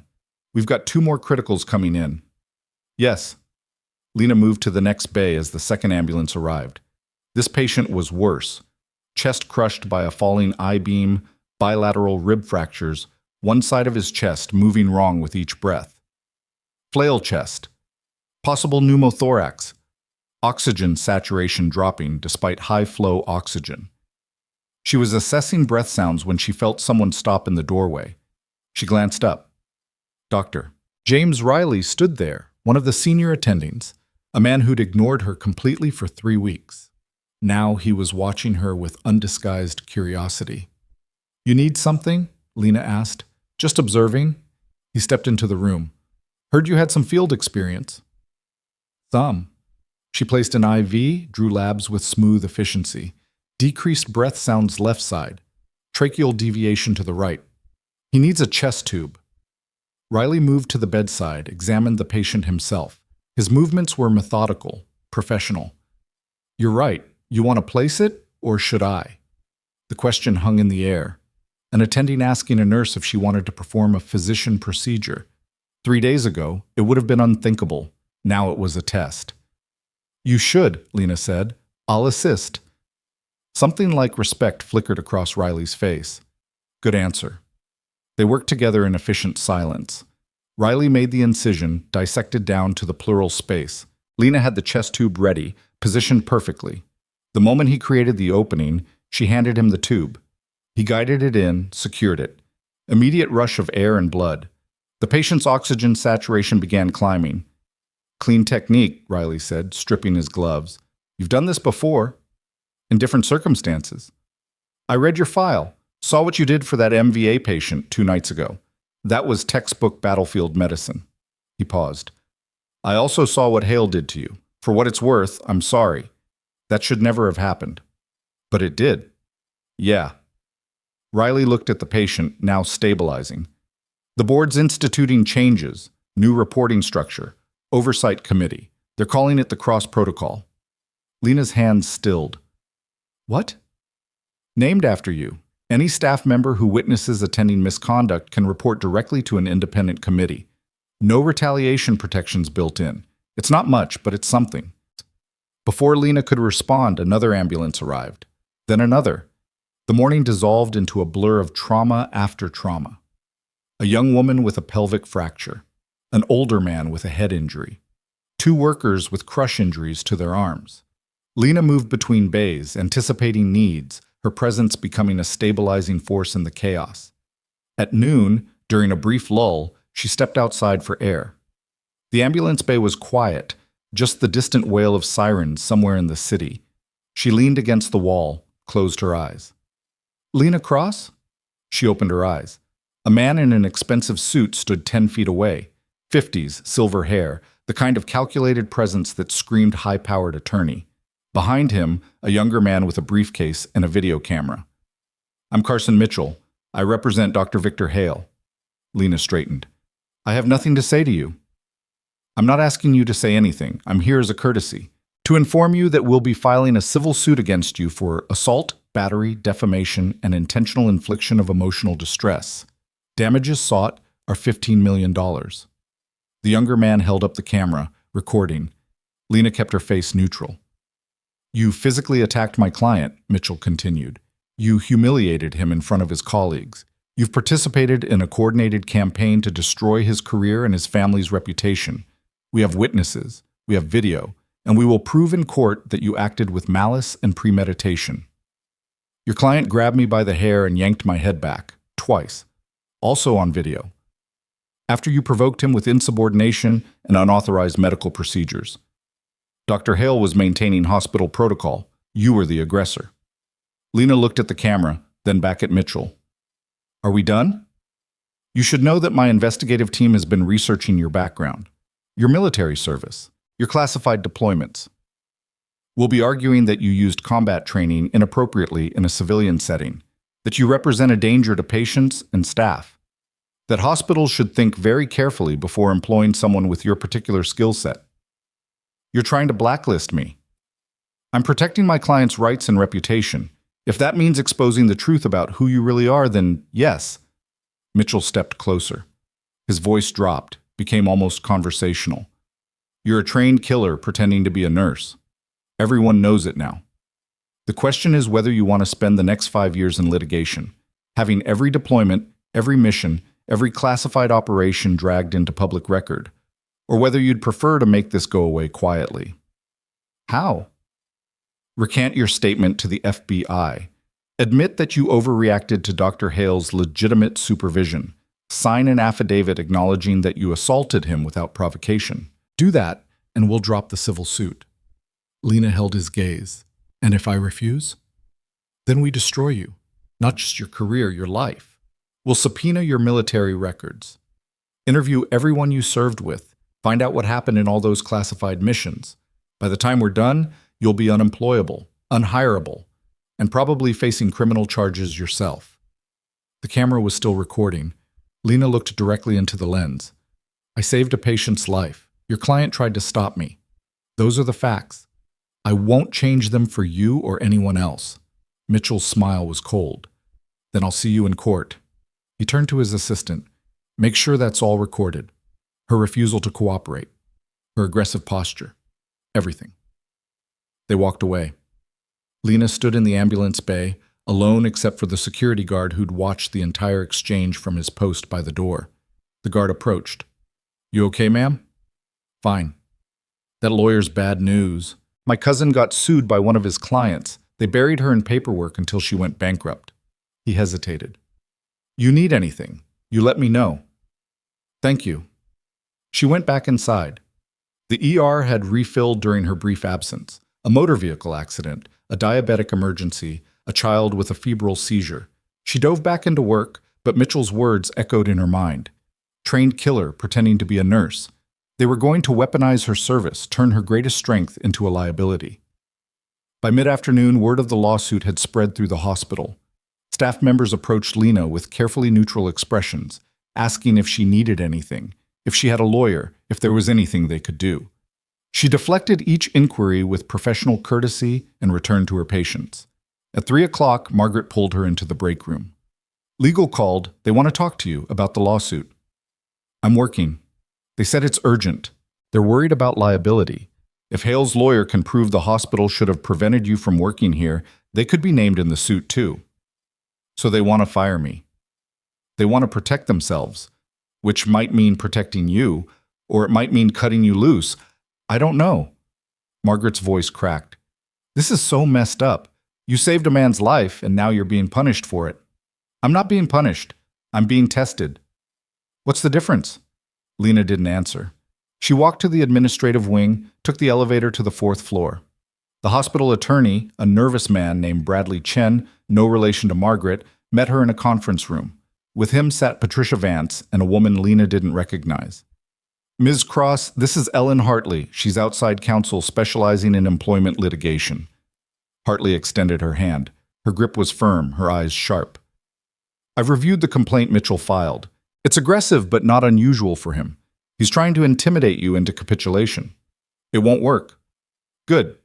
Because we'd like to help you fight this. Lena sat. Why? Because if Mitchell wins, it sets a precedent that's disastrous for every healthcare worker in this state. The idea that a nurse can be sued for saving a patient's life, that can't stand. We want to defend you, pro bono. Patricia cleared her throat. The hospital board has authorized us to provide full legal support. We'll cover all costs, depositions, expert witnesses, everything. In exchange for what? Nothing. Hartley leaned forward. Look, I'll be straight with you. This isn't entirely altruistic. If you lose, the hospital gets dragged down too, but that doesn't change the fact that you deserve a vigorous defense, and we can provide that. Lena studied her. The calculated professionalism, the strategic thinking. What are my odds? Honestly, 60-40 in your favor. Maybe better. Mitchell's good, but the facts are on your side. Security footage shows Hale assaulting you first. The patient's survival proves your intervention was medically necessary. His previous malpractice cases, 8 of them that we know about now thanks to Jennifer Hale's documents, establish a pattern of negligence. But juries are unpredictable, and Mitchell will try to make this about you, not his client. He'll paint you as a vigilante, a dangerous outsider who doesn't respect hierarchy or protocol. He'll use your military background against you. Then we need to reframe it, Lena said quietly. Make it about what it actually is. A cover-up that finally got exposed. Hartley smiled. I like the way you think. They spent the next hour going through the lawsuit point by point, strategizing responses, identifying witnesses. When Lena finally returned to the ER, her shift was nearly over. She finished her documentation, checked on her patients one final time. Sarah caught her at the nursing station. Dinner's still on for Friday. Staff wants to do it at Marcello's, that Italian place on Camelback. 7 o'clock. You good with that? Yeah. Good. Because you're not allowed to cancel. Margaret will hunt you down. Lena managed a small smile. Understood. She was gathering her things when her phone buzzed. A text from an unknown number.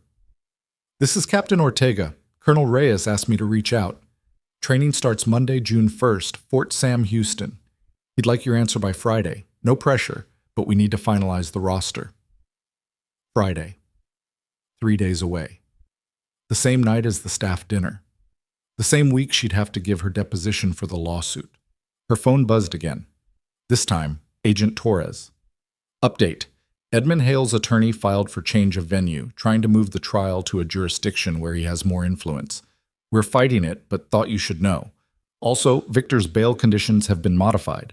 He's not allowed within 500 feet of you or the hospital. The restriction should have felt reassuring. Instead, it felt like a warning. Victor Hale was out there somewhere, angry and desperate, with his family's resources behind him and nothing left to lose. Lena drove home through Phoenix traffic, the city sprawling around her in the golden late afternoon light. At a red light, she checked her rearview mirror out of habit, an old instinct from convoys and checkpoints. A black sedan was 3 cars back. Same sedan that had been behind her for the last mile. The light turned green. She drove normally, made a casual right turn. The sedan followed. She made another turn, then another. Still there. Not paranoia. Surveillance. She pulled into a shopping center parking lot, parked near the entrance where security cameras would catch everything. The sedan drove past slowly, windows tinted.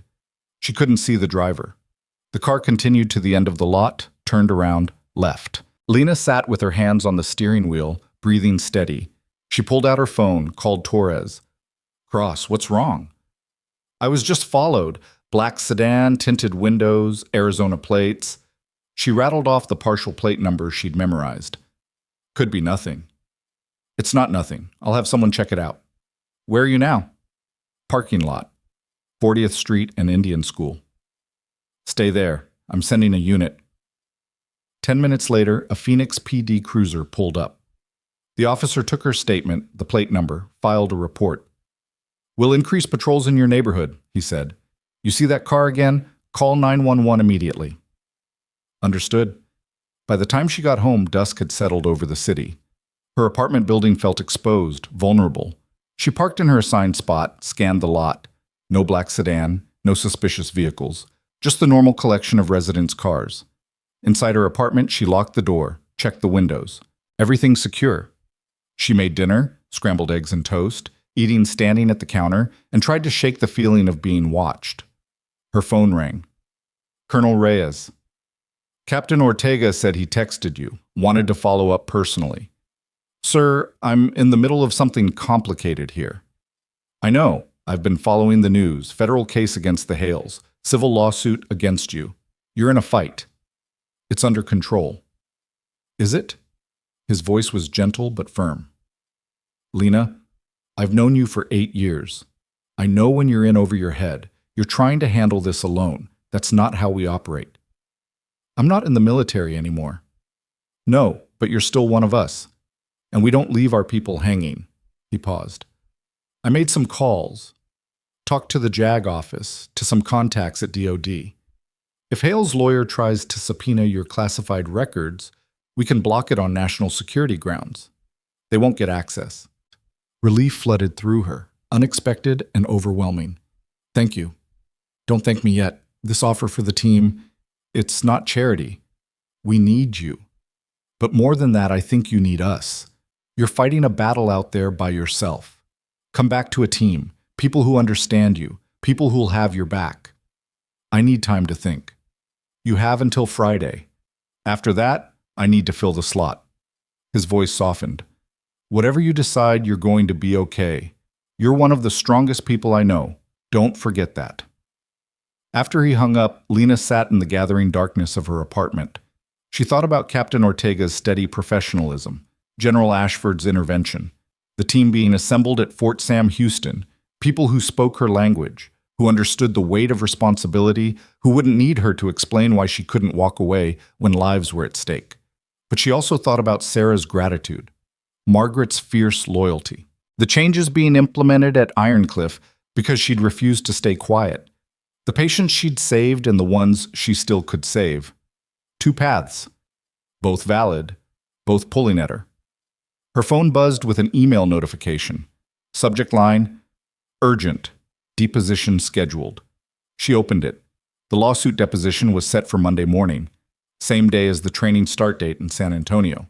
Mitchell's team was moving fast, trying to overwhelm her with legal pressure. She forwarded the email to Ellen Hartley with a brief note. Confirm receipt. I'll be there. Then she opened a new message to Captain Ortega, stared at the blank screen. Before she could type anything, her phone rang again. Unknown number. She almost didn't answer, but instinct made her pick up. Lena Cross? A woman's voice. Young, frightened. Yes. Who is this? My name is Amanda Torres. I was a nurse at Ironcliff 3 years ago. I just saw the news about what happened with Dr. Hale and I need to talk to someone. I need to tell my story. Lena sat up straighter. What happened to you? He attacked me. Dr. Hale.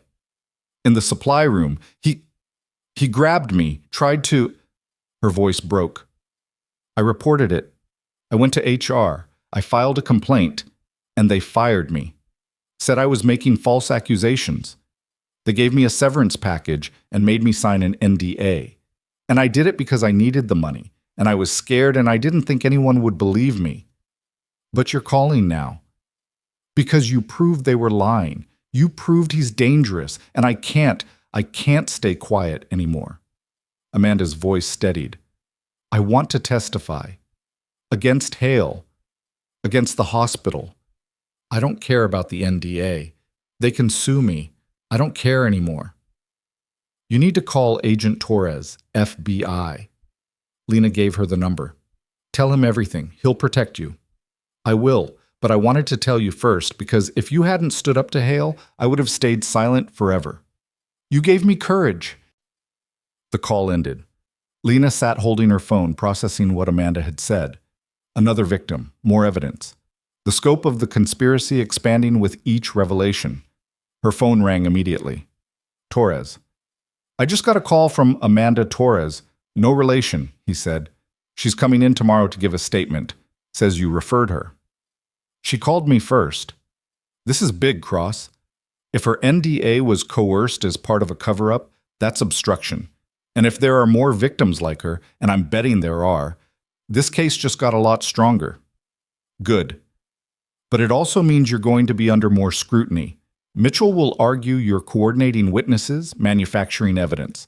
He'll try to make you look like the ringleader of some conspiracy against his client. Let him try. That's the spirit. Listen, about the surveillance earlier, we ran the plates. Cars registered to a private investigation firm, one that Hale's legal team has used before. They're watching you. I figured, be careful, don't give them anything they can use. No confrontations, no social media, nothing that can be twisted. After that call ended, Lena stood and walked to her window. Across the parking lot, in the shadows between streetlights, a black sedan was parked, just sitting there, watching. She closed the blinds, turned off the lights, and sat in darkness.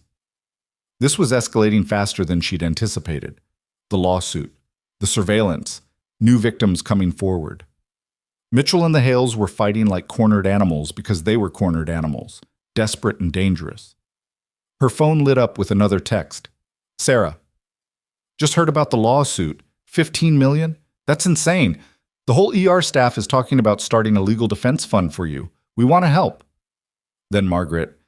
I told Sarah about the fund idea. Already got $2,000 pledged. People believe in you, Lena. We're not letting them destroy you. Then a number she didn't recognize. This is Dr. Riley. Heard about Mitchell's stunt in the ambulance bay. For the record, I'll testify on your behalf. What Hale did was criminal. What you did was heroic. Don't let them convince you otherwise. The messages kept coming. Nurses she barely knew, residents she'd worked with once, even patients, the construction worker with the nail injury, the skateboard kid, people whose lives she'd touched in small ways. A community was forming around her. People she'd kept at arm's length, people she'd never allowed to get close, were closing ranks to protect her. She didn't know what to do with that. At midnight, unable to sleep, she pulled out the card Captain Ortega had given her, studied it in the darkness. Fort Sam Houston, a return to military structure, a team that operated with clear hierarchy and defined missions. No gray areas, no lawsuits, just the work, but also no Margaret, no Sarah, no skateboard kids who needed lectures about helmets, no construction workers who needed steady hands and calm voices in their worst moments. She set the card down and pulled out her laptop instead, opened her email, started typing. To Ellen Hartley. Subject, deposition, Monday, 9 a.m. I'll be there, and I have a new witness for you. Amanda Torres, former Ironcliff nurse. She'll be giving a statement to the FBI tomorrow. Her testimony will corroborate the pattern of abuse and cover-up. Also, I was followed tonight. Black sedan, PI firm, hired by Hale's legal team. Agent Torres is aware. Just wanted you to know in case they try to use surveillance footage in their case. See you Monday. Lena Cross. She hit send, then opened a new message. To Captain Ortega. Subject, training. Start date. I need to request a 1-week delay on my decision. I have legal obligations here that require my immediate attention. If the slot can't be held, I understand. But if possible, I'd like until next Friday to give you an answer. Respectfully, Major Lena Cross. She sent that too, then closed the laptop. Outside, the black sedan was still there. Lena walked to her bedroom, retrieved something from the locked case under her bed. A Glock 19. Her personal weapon, legally registered, kept secure. She checked the magazine, chambered a round, set it on her nightstand. She wasn't looking for a fight, but if one came to her, she'd be ready. She lay down on top of the covers, fully dressed, one hand near the weapon. Through the window, city lights glowed against the night sky. Somewhere out there, Victor Hale was probably with his lawyers, strategizing his defense. His father was in a cell, making calls to powerful friends. Carson Mitchell was preparing his case, building arguments to destroy her. And she was here. Alone, but not alone. Watched, but not helpless. Tested, but not broken. The phone on her nightstand buzzed one more time. A text from a blocked number. You should have taken the deal. What comes next is on you. Lena stared at the message. Then she deleted it, put the phone face down, and closed her eyes. Whatever came next, she'd face it the same way she'd faced everything else. Standing up, fighting back, and refusing to be anyone other than exactly who she was. Outside, the black sedan's headlights flicked on. The car pulled out of the parking lot slowly, deliberately, making sure she knew they'd been there, making sure she understood the message. But as the sedan disappeared into the Phoenix night, another car pulled into the spot it had vacated. This one Lena recognized, Margaret's old Camry. The driver's door opened and Margaret got out, looked up at Lena's window, and held up her phone. A text arrived. Saw the sedan. Called some friends.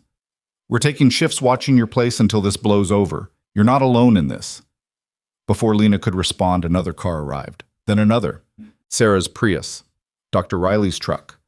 The security guard from the hospital in his personal vehicle. One by one, they parked around the complex, creating a perimeter, a wall of protection made of ordinary people who'd decided that what happened to Lena mattered. She stood at the window watching them, something tight in her chest finally loosening. For 6 years, she'd been part of a team. Then she'd left that team behind, convinced she had to face the world alone. That being invisible, being untouchable, being self-sufficient was the only way to survive. But maybe she'd been wrong. Maybe strength wasn't just about what you could endure alone. Maybe it was also about knowing when to let people stand with you. She picked up her phone and sent a group text to the cars below. Thank you, but you all need sleep. Go home. I'm okay. Margaret's response came immediately. We're staying. Deal with it. Sarah. What she said? Riley. I'm on until 3 a.m. Then Jenkins from night shift is taking over. We've got you covered. Lena looked down at the impromptu security detail. Her colleagues, her friends, people who barely knew her a week ago but who'd decided her fight was worth joining. And for the first time since leaving the military, she understood what she'd been missing. Not orders, not structure, not even the adrenaline of combat. Connection. She turned away from the window, picked up her phone one more time, and typed a message to Colonel Reyes. Sir, I need to see this through. The lawsuit, the investigation, all of it. But after it's over, if the offer still stands, I'd like to discuss the team. I think I'm ready to come back. Just not yet. His response came within seconds. Take your time. The team will be here when you're ready. In the meantime, sounds like you've already got a good one. Lena set the phone down and finally felt herself relax. Outside, the city settled into its restless sleep. In the parking lot below, her makeshift security detail kept watch. Somewhere in Phoenix, the Hales were plotting their next move, and Lena Cross, the quiet nurse who'd become something more, prepared herself for the battle ahead. Not alone this time. Never alone again. Morning came too fast. Lena woke at 5 to the sound of car doors closing, her night watch rotating out, day shift arriving. She showered, dressed in business casual for the deposition, and walked outside to find Margaret leaning against her Camry with 2 cups of coffee. Thought you might need this, Margaret said, handing her one. You didn't have to stay all night. I didn't. Riley had midnight to 3, Jenkins took 3 to 6, I got here at 5:30. Margaret's eyes were shadowed but determined. We're coordinating through a group chat, 24/7 coverage until this is over. Margaret, don't argue. Just drink your coffee and go nail that deposition. The law offices of Hartley and Associates occupied the 15th floor of a glass tower downtown. Ellen Hartley met Lena in the lobby at 8:30, looking sharp in a charcoal suit. Ready? Yes. Good. Mitchell's team will try to rattle you. Stay calm. Answer only what's asked. Don't volunteer information. If you need a break, take one. And remember, you're not on trial here. You're just giving testimony. The conference room was all glass and chrome, a long table surrounded by leather chairs. Carson Mitchell sat at one end with two associates and a court reporter. He stood when Lena entered, his smile predatory. "Ms. Cross, thank you for coming." Lena sat across from him. Hartley took the chair beside her. The court reporter positioned her stenography machine, and Mitchell began without preamble. "State your full name for the record." "Lena Marie Cross." "And your current occupation?" "Registered nurse, travel assignment at Ironcliff Medical Center." "How long have you worked at Ironcliff?" 4 weeks as of today?" Mitchell leaned back, fingers steepled. "Let's talk about your background. You served in the military, correct?" "Yes." "What branch?" "United States Army." "What was your rank?" "Major." "And your specialty?" Hartley cut in. "Objection. Major Cross's military service is classified and not relevant to this proceeding." Mitchell's smile widened. "On the contrary, it's extremely relevant. Ms. Cross used combat training to assault my client. Her military background goes directly to her propensity for violence. She defended herself against an assault initiated by your client. On camera. We'll let the jury decide that." Mitchell turned back to Lena. "Major Cross, during your military service, were you trained in hand-to-hand combat?" "Yes." "Were you trained to disarm opponents?" "Yes." "Were you trained to kill?" Hartley slammed her hand on the table. "That's enough. This deposition is about the incident at Ironcliff, not her military record. Either confine your questions to relevant matters or we're done here." Mitchell pulled out a folder, slid a photograph across the table. Security footage from the ER, frozen on the moment Lena had twisted Victor Hale's wrist. "This is a combat technique, isn't it?" Lena looked at the photo without touching it. "It's a basic defensive maneuver.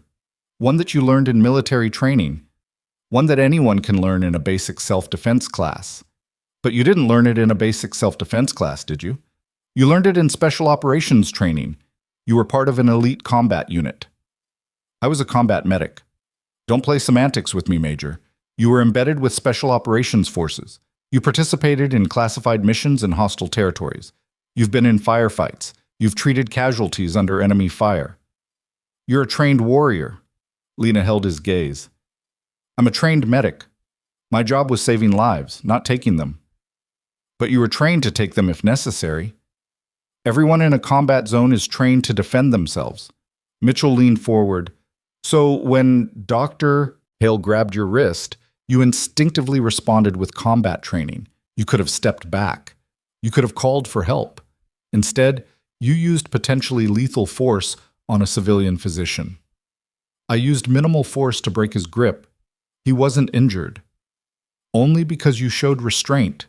But the fact remains, you're a weapon walking around in scrubs. You represent a danger to everyone around you." Hartley stood. "We're taking a break. Now." In the hallway, Hartley paced. He's building a narrative, dangerous veteran, PTSD, unable to function in civilian society. It's disgusting but effective. Let him build it. The facts don't change. The facts are that you're exceptionally competent and highly trained.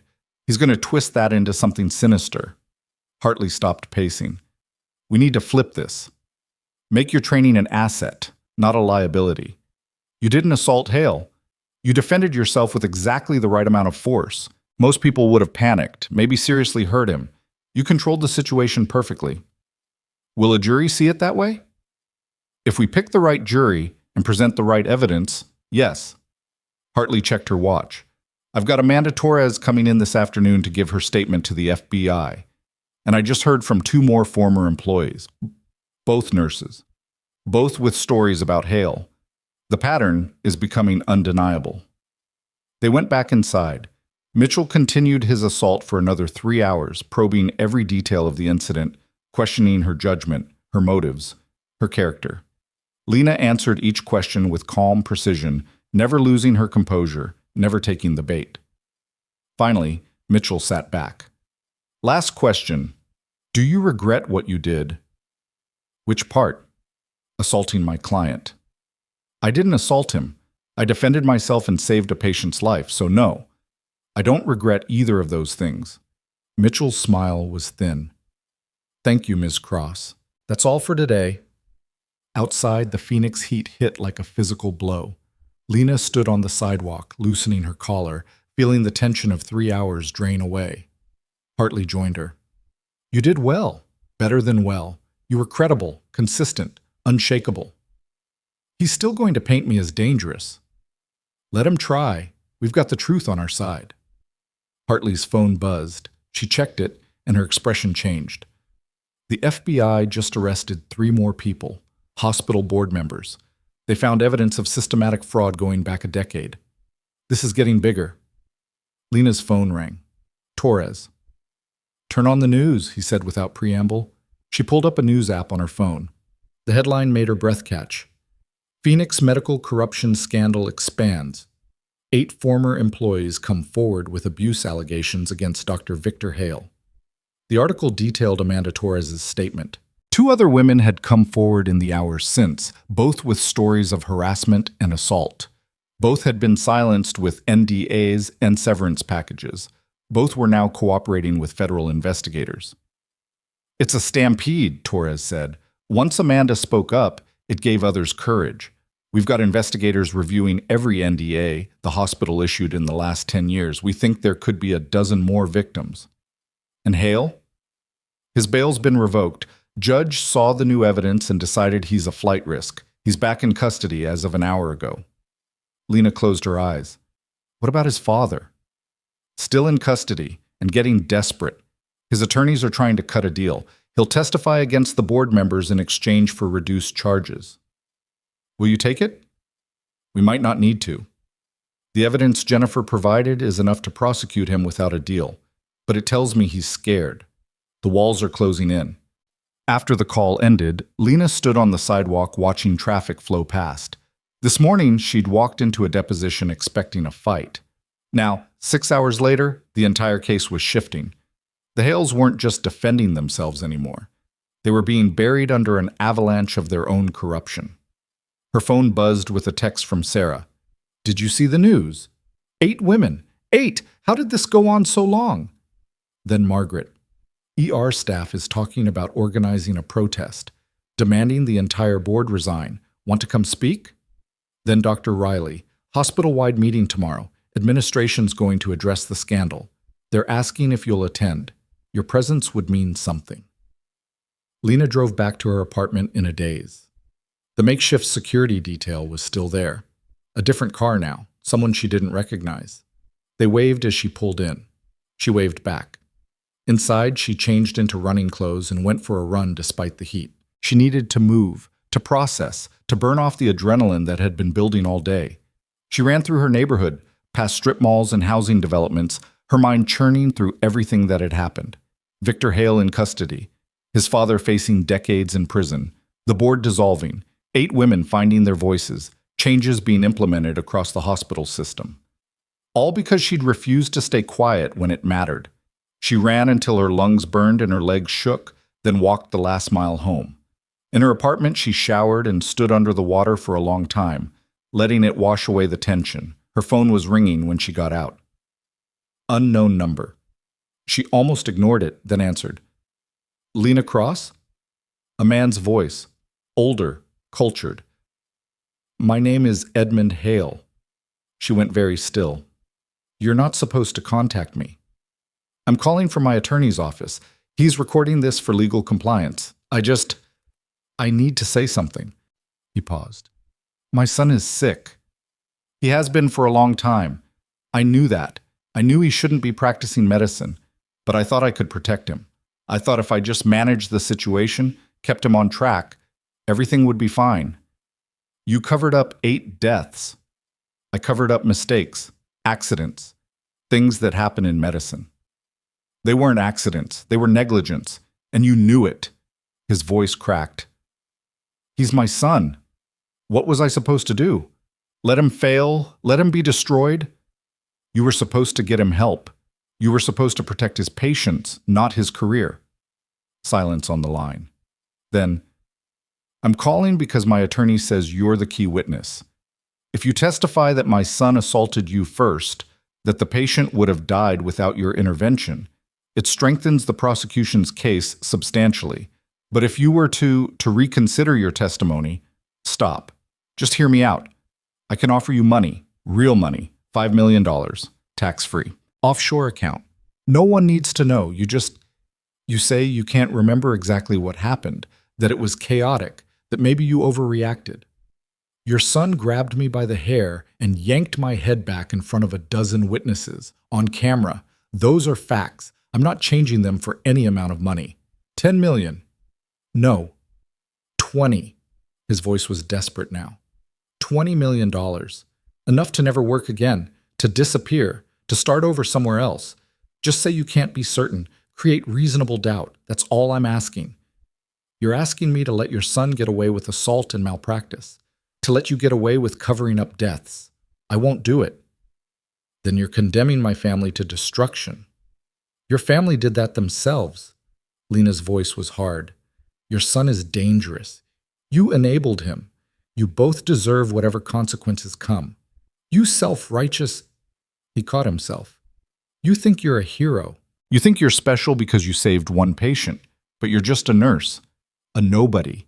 And when this is over, when the media moves on, you'll go back to being invisible. My family will rebuild. We always do. Not this time. She hung up. Her hands were shaking. She set the phone down, forced herself to breathe slowly.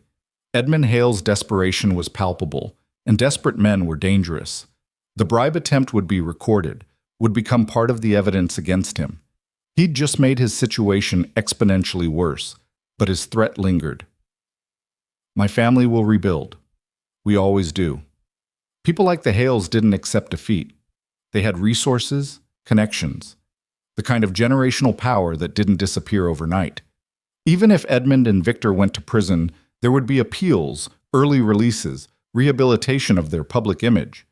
They'd come back, unless she made sure they couldn't. She called Torres, told him about the bribe attempt. That idiot, Torres said.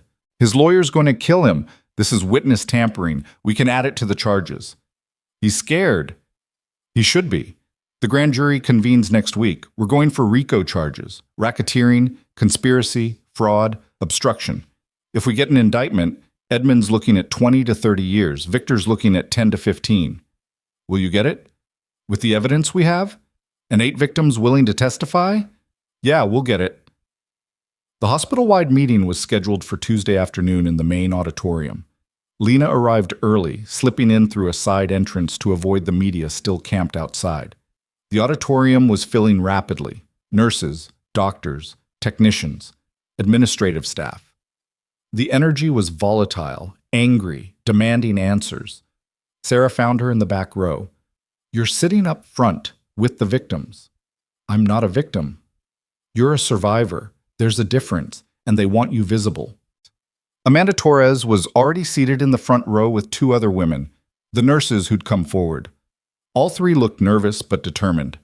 Lena joined them, and Amanda reached over to squeeze her hand. Thank you for believing me, Amanda whispered. I didn't do anything. You did everything. You showed us it was possible to fight back. The interim hospital administrator, a competent woman named Dr. Lisa Park, who'd been brought in from the state health department, took the stage. The room quieted. I'm not going to sugarcoat this, Dr. Park began. Ironcliff Medical Center has failed its staff and its patients. A culture of corruption, intimidation, and cover-ups was allowed to flourish for over a decade. 8 women were sexually harassed or assaulted by Dr. Victor Hale. 8 families lost loved ones due to his negligence, and the previous administration chose to protect him rather than protect you. The auditorium erupted. Angry shouts, questions hurled from every direction. Dr. Park waited for the noise to die down. That ends today. The entire previous board has resigned. Federal investigators are reviewing every case Dr. Hale touched. Every NDA is being invalidated, and we're implementing immediate reforms. She clicked to a presentation slide. Mandatory reporting for all staff misconduct, independent oversight committee, whistleblower protections, anonymous reporting hotline, and a new protocol named after the person who had the courage to stand up when it mattered most, the Cross Protocol. All eyes turned to Lena. She kept her expression neutral, but inside something shifted. Her name, permanently attached to protecting people who couldn't protect themselves. Dr. Park continued. Major Lena Cross acted with extraordinary courage and competence. She saved a patient's life when a senior physician failed. She defended herself against assault when the institution failed to protect her. And she refused to be silenced when powerful people tried to make her disappear.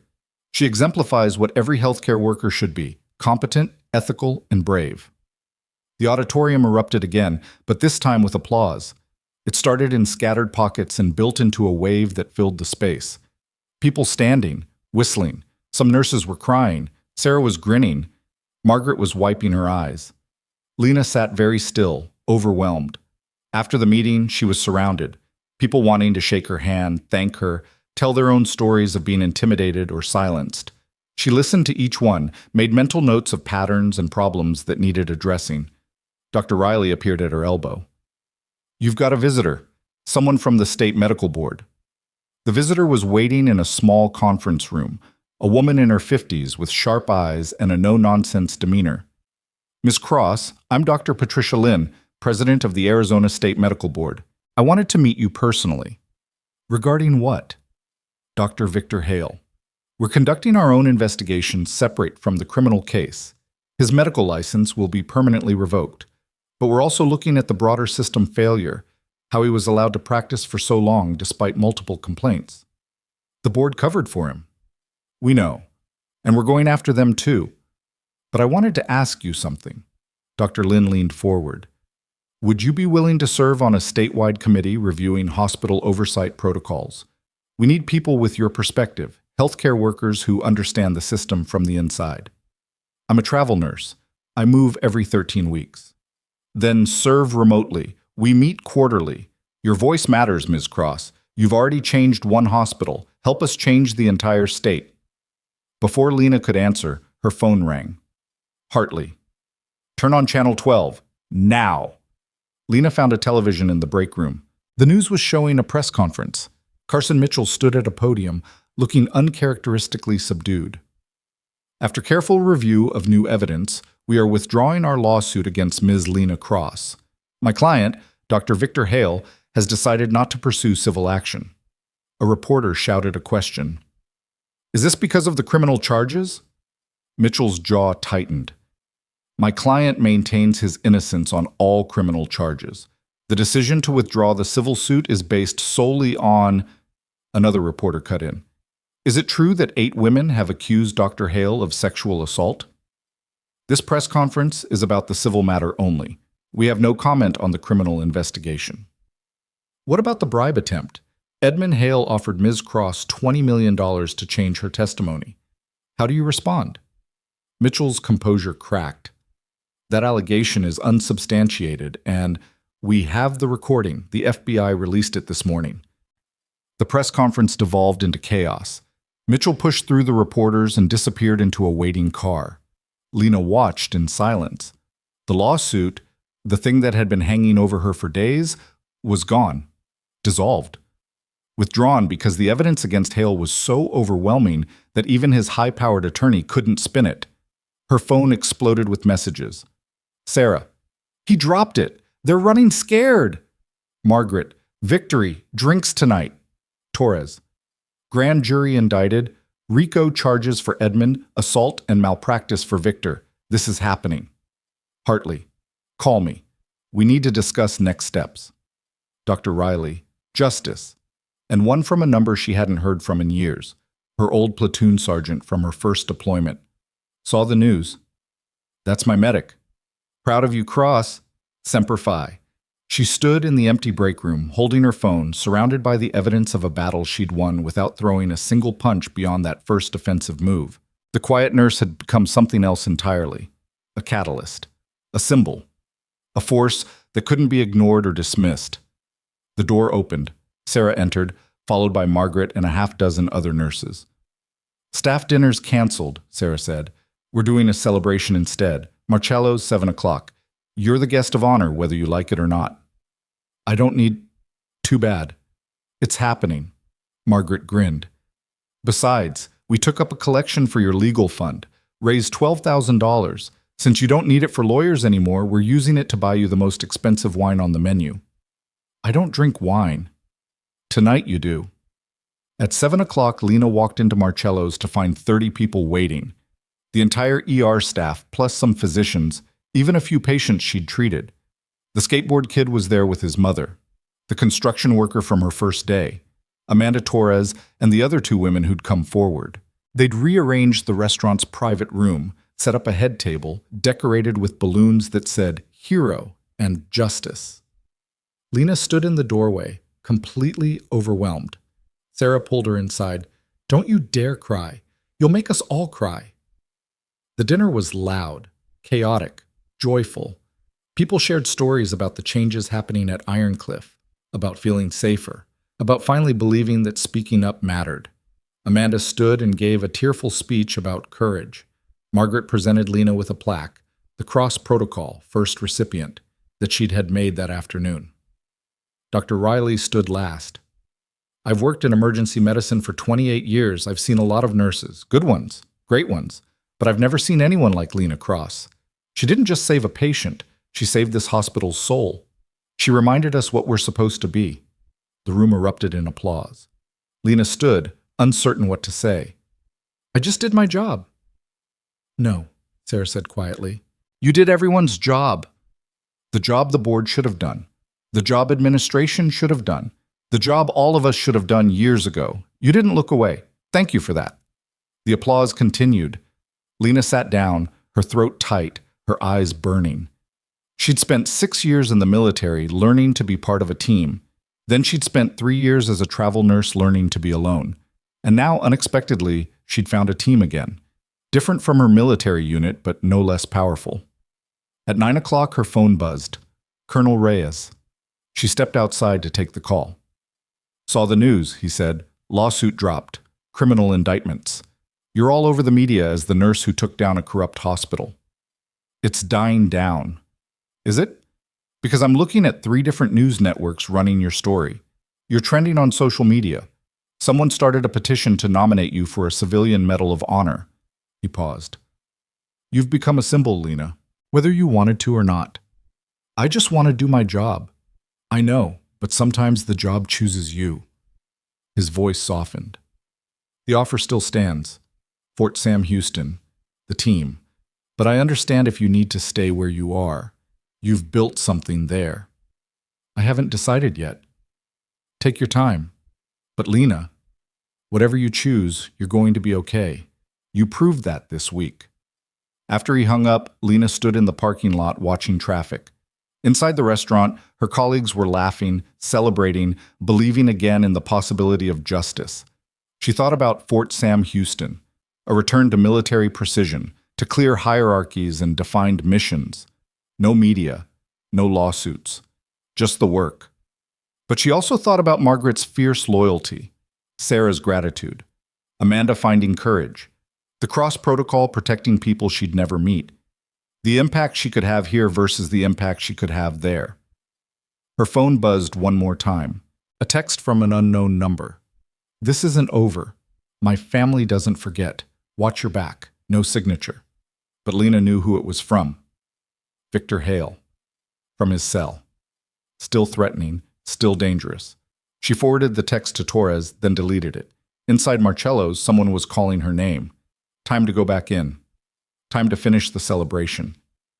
But as she walked toward the restaurant door, she glanced back at the parking lot, at the shadows between streetlights, at the places where threats might hide. And she realized something. The battle might be over, but the war was just beginning. She walked back inside and rejoined the celebration, but the text message lingered in her mind like smoke. Victor Hale wasn't finished. Men like him never were. They saw consequences as temporary setbacks, obstacles to be overcome with money and influence and time. The party wound down around 11. Hugs and promises to stay in touch. Margaret insisted on following Lena home despite her protests. They drove in convoy through Phoenix's night streets, and when they reached Lena's apartment complex, Margaret parked and walked her to the door. "You got that text because he's scared," Margaret said. "Scared people make threats. It doesn't mean anything. It means he still thinks he has power. Then we prove him wrong." Again, Margaret squeezed her shoulder. "Get some sleep. Tomorrow's a new day." But sleep didn't come easily. Lena lay in bed staring at the ceiling, running scenarios. Victor Hale in custody was still Victor Hale with resources. His father's attorneys would be working every angle. Appeals. Technicalities. Anything to reduce charges or create doubt. At 2 a.m, her phone rang. Torres. Victor Hale tried to escape. Lena sat up. What? Stupid bastard attacked a guard during a cell check. Tried to take his keys, got tasered and restrained. He's in solitary now, and the DA's adding attempted escape to his charges. Torres sounded exhausted. The man's having a complete breakdown. His attorney's trying to build an insanity defense. Will it work? Not a chance. We've got psychiatric evaluations showing he's competent. Manipulative and narcissistic, sure, but he knows right from wrong. This was desperation, not insanity. After the call ended, Lena finally slept. When she woke at 6, sunlight was streaming through her window, and her phone was full of messages. The escape attempt had made national news. Video of Victor Hale being carried back to his cell, screaming incoherently about conspiracies and betrayal, had gone viral. The mighty surgeon reduced to a raving prisoner. She got ready for her shift mechanically. The ER felt different when she arrived. The oppressive atmosphere that had characterized her first 3 weeks was gone, replaced by something lighter. Staff smiled at her. A resident brought her coffee. Even the patient seemed to sense the change. Dr. Park appeared mid-morning. Can we talk? My office. The interim administrator's office was sparse, functional. Dr. Park gestured to a chair. I'll get right to it. I want to offer you a permanent position. Staff nurse, ER. Full benefits, relocation assistance, signing bonus. You'd be part of the team rebuilding this department. I'm a travel nurse. You were a travel nurse. Now you're the person who changed an entire institution. We need you here, Lena. Not for 13 weeks, permanently. Oh, Lena looked at her hands. I don't know if I'm staying in Phoenix. Then take time to decide. But know that the offer's real. This hospital needs people like you, people who won't compromise their ethics for convenience or fear. Dr. Park leaned forward. The cross protocol isn't just a name. It's a philosophy. We're building something different here. I'd like you to be part of it. The trial date was set for September, 3 months away. The DA called Lena personally to walk through what to expect: jury selection, testimony, cross-examination. Carson Mitchell was still representing Victor Hale despite everything, which spoke to either loyalty or lucrative billing rates. Edmund Hale's trial was separate, scheduled for November. His attorney had stopped trying for a plea deal after the attempted bribe became public. Now they were mounting a defense based on plausible deniability. He'd trusted his son's competence, believed the hospital's assurances, didn't know about the malpractice cases. It was a weak defense, and everyone knew it. June arrived with brutal heat. Lena's 13-week contract at Ironcliff ended. Dr. Park formally extended the permanent offer in writing. Colonel Reyes called twice more, each time understanding but persistent. The team at Fort Sam Houston was operational now, responding to a tornado outbreak in Oklahoma. They'd saved dozens of lives. You'd be making a difference, Reyes said during the last call. Real impact on a national scale. I'm making a difference here. I know, but there's no reason you can't do both eventually. Think about it. The preliminary hearings began in July. Lena testified twice, once for Victor's case, once for Edmund's. Both times, Carson Mitchell tried to shake her testimony. Both times, she remained calm, factual, unbreakable. The judge seemed impressed. The prosecutors were thrilled. Amanda Torres testified the same week, then the other victims. Each woman telling her story, each one adding another nail to the Hale's coffin. The pattern was undeniable. The cover-up was documented. The evidence was overwhelming. In late July, Edmund Hale's attorney approached the prosecution with a new offer. Full cooperation against the remaining board members in exchange for a reduced sentence, 20 years instead of 30. The DA took it. Edmund Hale, patriarch of one of Phoenix's most powerful families, agreed to testify against his former allies. The empire was eating itself. Victor's trial began on a sweltering Monday in September. The courthouse was packed. Media, victims' families, hospital staff. Lena sat in the witness waiting room with Sarah and Margaret, who'd both been subpoenaed. Through the walls, they could hear muffled voices, the shuffle of feet, the machinery of justice grinding forward. When Lena was called, she walked into the courtroom and the sheer weight of attention was staggering. Every seat filled. Cameras, allowed because of public interest. Victor Hale at the defense table in an orange jumpsuit, his face gaunt, his eyes wild. She took the stand and was sworn in. The prosecutor, a sharp woman named Lisa Chen, no relation to Margaret, began with simple questions. Establish timeline, establish facts. Then she played the security footage, the hair pulling, the patient coding, Lena's intervention, the save. The jury watched in silence. Ms. Cross, Chen said, in your professional opinion, would that patient have survived without your intervention? No. And in your professional opinion, was Dr. Hale's treatment appropriate? No. He missed clear signs of tension pneumothorax and continued shocking a patient who needed decompression, not electricity. Objection, Mitchell said, standing. The witness isn't qualified to judge a physician's decisions. Your Honor, Chen replied, the witness is a combat medic with 6 years of trauma experience. She's more qualified than most physicians in this courtroom. The judge nodded. Overruled. The witness may answer. Chen continued. Ms. Cross, did Dr. Hale assault you that night? Yes. He grabbed my hair and yanked my head back. When I tried to save the patient, he grabbed my wrist to stop me. And how did you respond? I broke his grip using minimal necessary force and continued treating the patient. Did you strike Dr. Hale? No. Did you injure him in any way? No. Chen played more footage, the confrontation, Lena's controlled response, Hale screaming for security. The jury's expression shifted from neutral to disgusted. Mitchell's cross-examination was aggressive but futile. He tried to make Lena's military background seem sinister. She calmly explained that combat medics saved lives. He tried to suggest she'd overstepped her authority. She cited protocol and the patient's survival as evidence she hadn't. He showed photographs of his client's wrist, minor bruising, nothing more. You caused those injuries, Mitchell said. I prevented him from stopping me from saving a patient's life. The bruising was incidental to that goal. You could have called for help instead of putting hands on my client. There wasn't time. The patient was dying. Every second mattered. Mitchell tried for 2 hours to crack her testimony. She didn't crack. When she stepped down, she caught Victor Hale's eyes. He was staring at her with pure hatred. She held his gaze until he looked away. The trial lasted 2 weeks. Testimony from 8 victims. Expert witnesses on malpractice. Hospital records showing the cover-ups. Financial documents proving Edmund's involvement. The evidence built into an insurmountable mountain. The jury deliberated for 6 hours. Guilty on all counts. Assault. Battery. Medical malpractice. Conspiracy to obstruct justice. Victor Hale showed no emotion when the verdict was read. He simply stared straight ahead. His empire finally irrevocably collapsed. Sentencing came 3 weeks later.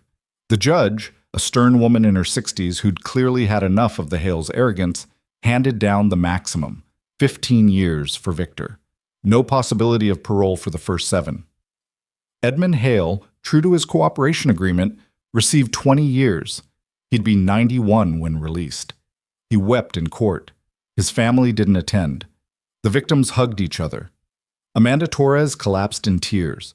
The families of the 8 patients who died finally had justice, however inadequate it might feel. Lena sat in the gallery and watched it all unfold with quiet satisfaction. Outside the courthouse, media swarmed. Lena pushed through without comment. Sarah and Margaret flanked her like bodyguards. Dr. Riley and half the ER staff formed a barrier between her and the cameras. One reporter shouted a question. Ms. Cross, how does it feel to take down one of Phoenix's most powerful families? She stopped, turned, looked directly at the camera. It feels like justice, she said, for the patients who died, for the women who were assaulted, for every healthcare worker who was told to stay quiet and do their job. This is what happens when we stop staying quiet. The clip went viral within hours. By evening, it had millions of views. Lena Cross, the quiet nurse who'd become a symbol of resistance, delivering the final word on the Hale's downfall. The celebration at Ironcliff was subdued but genuine, relief more than triumph. The healing could finally begin. Dr. Park called a staff meeting the next day. The board has formally adopted the cross protocol. We're also establishing a victims fund, compensation for the families affected by Hale's malpractice, funded by the hospital's insurance and seized Hale assets. And we're launching a national training program based on the protocol. Other hospitals are already reaching out to implement it. After the meeting, Lena found herself surrounded again. But this time it was different. Not curiosity or fear, genuine respect, gratitude. A young nurse approached, someone who'd started the week after Lena. I just wanted to say thank you. I was assaulted by an attending at my last hospital. I didn't report it because I was scared. But after seeing what you did, I filed a complaint. They're investigating now. Stories like that kept coming. Other hospitals, other cities. The ripple effect expanding far beyond Phoenix. That evening, Lena sat in her apartment with 2 pieces of paper. The permanent employment offer from Ironcliff.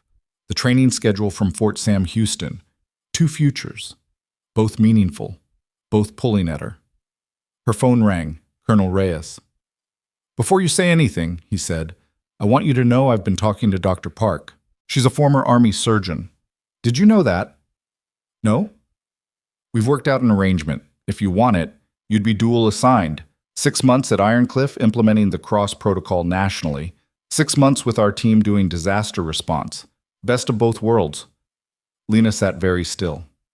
That's possible.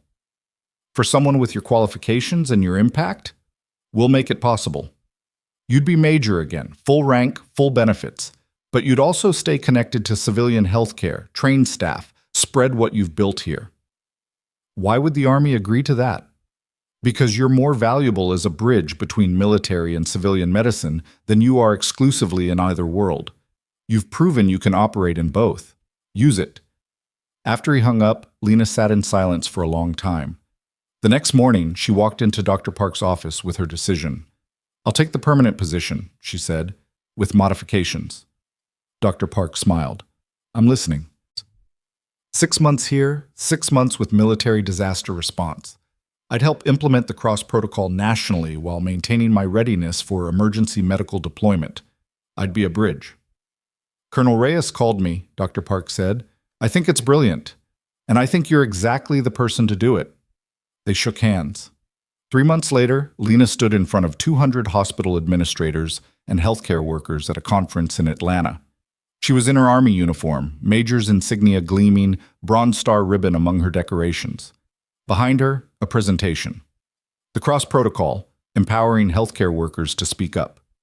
She told her story. Not for sympathy. Not for attention. As a case study in what happens when systems fail and individuals choose courage. The audience was silent throughout. At the end, they stood and applauded for 5 minutes straight. Afterward, dozens of people approached with their own stories. Nurses who'd been assaulted, doctors who'd witnessed malpractice, administrators who wanted to change their institutions but didn't know how. Lena listened to each one, took notes, made connections, built a network. The work continued. 6 months at Ironcliff, where she helped train staff and develop protocols that would protect thousands. 6 months with Colonel Reyes' team, responding to hurricanes and wildfires and mass casualties, saving lives in impossible conditions. The quiet nurse had become something unprecedented, a leader who moved between worlds, a warrior who fought with competence and ethics instead of weapons, a symbol of what one person could accomplish by refusing to be silent. A year after the trial, Lena returned to Phoenix for a ceremony. The hospital was dedicating a new trauma center, state-of-the-art, funded partially by seized Hale assets. They were naming it the Cross Trauma Center. She stood at the podium looking at familiar faces. Sarah, now ER director. Margaret, assistant nursing director. Dr. Riley, chief of emergency medicine. Amanda Torres, who'd gone back to school and would graduate as a nurse practitioner next spring. I didn't do this alone, Lena said. Every person who spoke up, every colleague who stood with me, every victim who found courage to tell their story. You built this. I just refused to back down first. She paused, looking at the crowd. The Hales thought power meant being untouchable, that wealth and position put them above consequences. They were wrong. Real power is knowing what's right and doing it even when it's hard, even when it's dangerous, even when you're alone. Her voice strengthened. You don't need to be special to make a difference. You don't need rank or status or recognition. You just need to see something wrong and refuse to accept it. That's what I did. That's what all of you can do. That's how we change systems, one act of courage at a time. The applause was thunderous. Later, at the reception, a young nurse approached, barely 25, eyes bright with determination. I start my travel nursing contract next week, she said. Different hospital, different city. I'm nervous. About what? About being invisible. About not mattering. Lena looked at her, really looked at her. Saw herself 4 years ago. Saw every nurse who'd been dismissed or ignored or told to stay in their lane. You matter, Lena said firmly. From day one, don't ever let anyone convince you otherwise. And if you see something wrong, speak up. You have more power than you think. The young nurse nodded, tears in her eyes. Thank you. As evening fell over Phoenix, Lena stood outside the new trauma center, watching the sun paint the sky in shades of copper and gold. Her phone buzzed. A text from Colonel Reyes. Tornado outbreak in Missouri. Teams deploying at 0600. You in? She smiled and typed back. I'm in. Then another text. Sarah, dinner tomorrow before you leave? The old crew wants to say goodbye. Again. Wouldn't miss it. Margaret, bring your uniform. We want pictures. Lena looked at the trauma center, its glass facade reflecting the dying light. Inside, emergency physicians and nurses were preparing for the night shift, saving lives, fighting back against chaos and injury and death. The same fight she'd been fighting since she first put on a uniform. The same fight she'd never stopped fighting. She wasn't the quiet nurse anymore. She wasn't invisible or forgettable or easy to dismiss. She was Major Lena Cross, combat medic, ER nurse, protocol developer, disaster responder, bridge between worlds. She was someone who'd stood up when it mattered and changed everything. And she was just getting started. The sun set over Phoenix, painting the desert in fire and gold. Somewhere in Missouri, a storm was brewing. Somewhere in Atlanta, administrators were implementing new protocols. Somewhere in a hospital she'd never heard of, a nurse was seeing something wrong and choosing courage. The ripples kept spreading. Lena walked to her car, checked her go bag, always packed, always ready, and drove toward her next assignment, not running from her past, not hiding from her future, moving forward with purpose and power and the absolute certainty that she'd never again let anyone make her small. The quiet nurse had found her voice, and the world was listening. 3 years later, the Cross Protocol had been adopted by over 300 hospitals nationwide. Medical malpractice cases dropped 17% in institutions that implemented it. Workplace assault reports increased, not because assaults were rising, but because victims finally felt safe reporting. Lena Cross had become a national figure in healthcare reform. She'd testified before Congress, consulted with the Surgeon General, trained thousands of healthcare workers in advocacy and ethics. She'd also saved hundreds of lives with Colonel Reyes's disaster response team. Hurricane evacuations, earthquake rescue, pandemic response. Wherever the need was greatest, her team deployed. She split her time. 6 months civilian, 6 months military. Both worlds needing her. Both worlds changed by her. Victor Hale remained in prison, denied parole, abandoned by his family.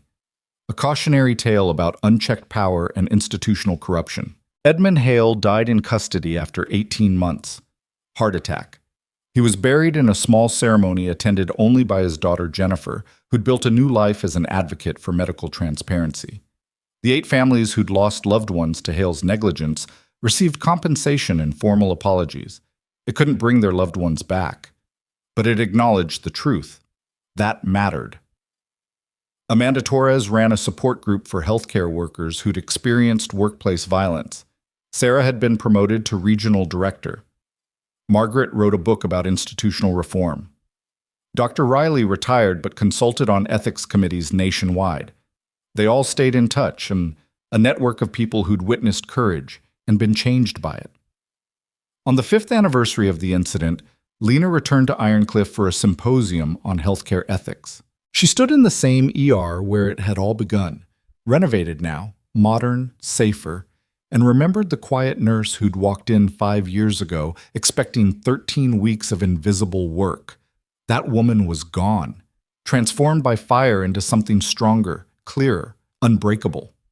A medical student approached during the reception, young, idealistic, full of hope. Major Cross, I'm starting my residency here next month. I just wanted to say, you're the reason I went into emergency medicine. I heard your story and I knew this was what I wanted to do. Help people. Fight for what's right. Lena smiled.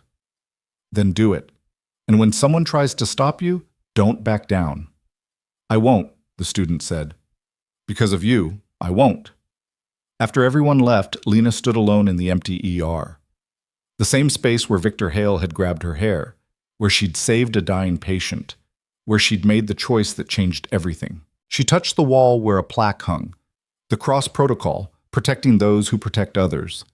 Her legacy, her impact, proof that one person refusing to stay silent could change an entire system. She walked out of the hospital into the Phoenix night. The city sprawled before her, lights stretching to the horizon. Somewhere in that vastness, people were being saved by protocols she'd helped create. Somewhere, a nurse was finding courage. Somewhere, justice was being served. Her phone buzzed. Colonel Reyes. Wildfire in California. Team deploys in 12 hours. Need you. She looked at the message, then at the hospital behind her, then at the endless desert sky. She'd spent her whole life fighting, in war zones, in emergency rooms, in courtrooms and conference halls and congressional hearings, and she'd keep fighting because that's who she was. Not quiet anymore. Not invisible, not powerless. Lena Cross. Warrior. Healer. Advocate. Catalyst for change. She texted back. On my way. Then she drove into the night, toward her next mission, carrying with her the absolute certainty that she'd never stop fighting for those who couldn't fight for themselves. The quiet nurse had become unstoppable.